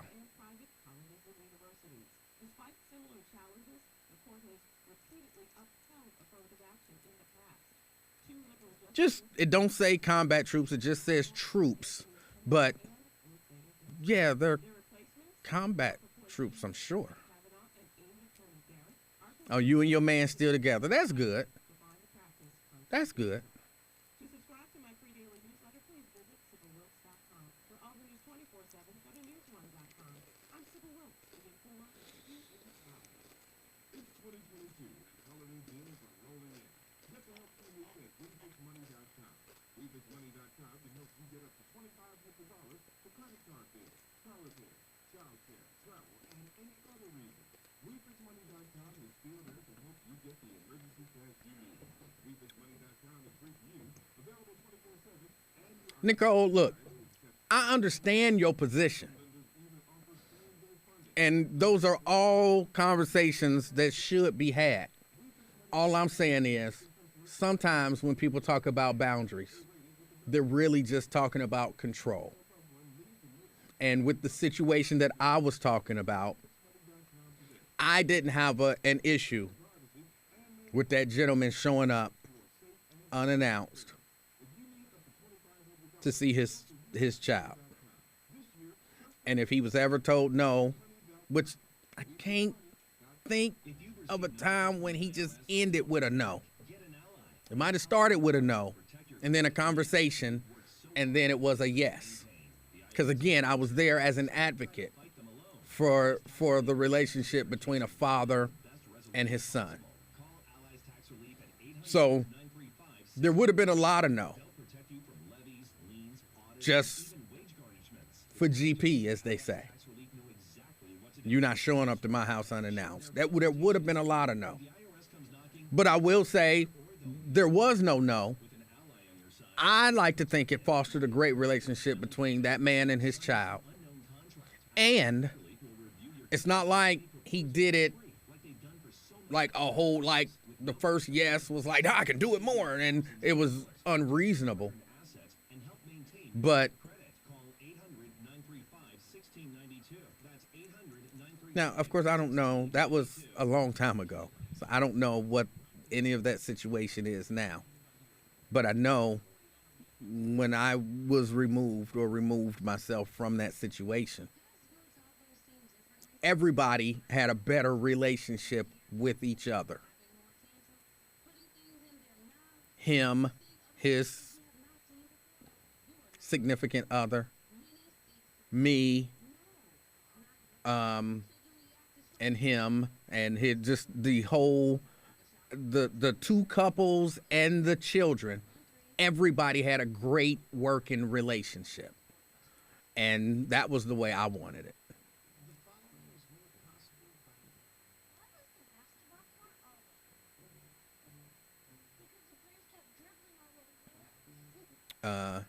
Nicole says not about kids seeing the kids. She wrote an ebook about it. She old school. She just thinks you should call, make arrangements first. I would say no, just to be an ass, but I would be bothered. You saying you would say no just to be an ass, or you wouldn't say no just to be an ass, but you would be bothered if it was a frequent action by him. And that's reasonable. That's reasonable. You just, if it happens, first time it happens, you say, hey, can you not do it without, not come by without, but it was just one of them things, like it's not a regular thing, but I just, how my schedule is, and because I got that time, unexpectedly, I figured I would just drop by, but, my bad, I'm not going to make a habit of it, but whatever. If both people are reasonable.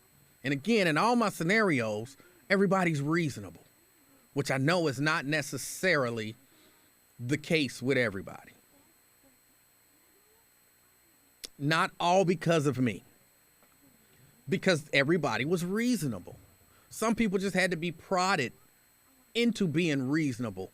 Sometimes you have to tell people the benefits of a certain thing because it's something they've never experienced, or, something that they never thought about.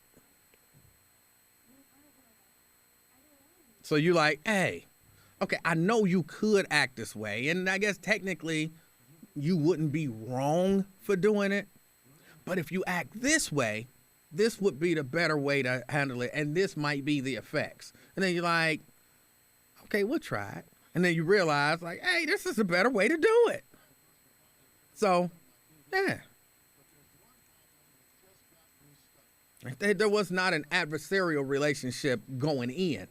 I just felt like that could have created one for no reason other than I get to control you, because that's what I've been taught my whole life is the way that I'm supposed to do it. I do remember. Honestly, Nicole, I was just thinking about that, like, and I was gonna say it, but I didn't remember if you had told me that, like, on air, or we were having a conversation and you had shared that with me. But I was thinking, I can see why she might say no, because there might be some irrational thinking going on.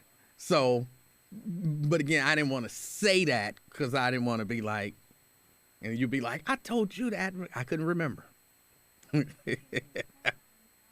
And Nicole, I know that you know this, but every time you say that and every time I think about it, I just laugh. The things that people conjure up in their own minds is funny. And I'm like, people worry themselves about stuff that don't even exist. Like, you legit conjured up an entire scenario in your mind that couldn't be further from the truth. So, yeah, every time I think about it, Nicole, I laugh. I do. Hopefully it's not at your expense. I just think it's kind of funny.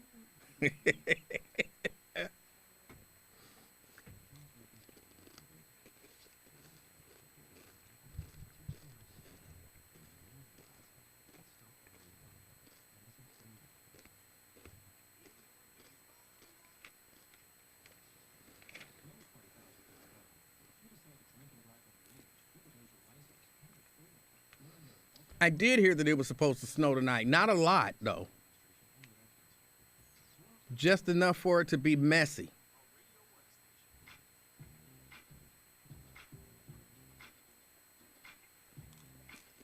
So like a half inch or something like that. I think that was what was given. It was a half inch of snow.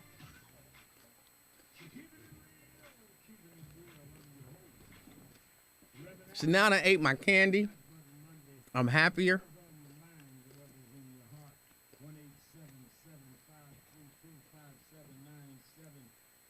Thank you, TC. I got to go too, because I got a meeting. But I appreciate everybody for hanging out with me, for engaging me, having the conversation with me. I do. I appreciate y'all. And we gonna work it out. We gonna keep having all of these conversations just for the sake of, thinking about things differently.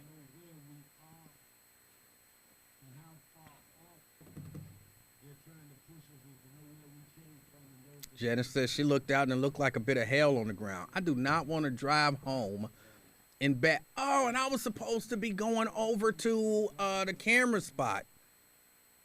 If it's bad out there, I'm not going to the camera spot. I don't want to deal with that. But I do need something from the camera spot. The place ain't called the camera spot. Ask me why I'm calling it the camera spot. I don't remember the name of it, but it's the spot where they sell cameras. But all right, I got to get out of here.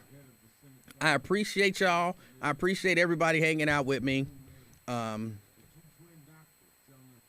guess that's it. Until it's not bad downtown right now. Well, I'm not out of here till like 5, so let's hope it's not that bad at 5. Until next time, I'm out, y'all. Peace.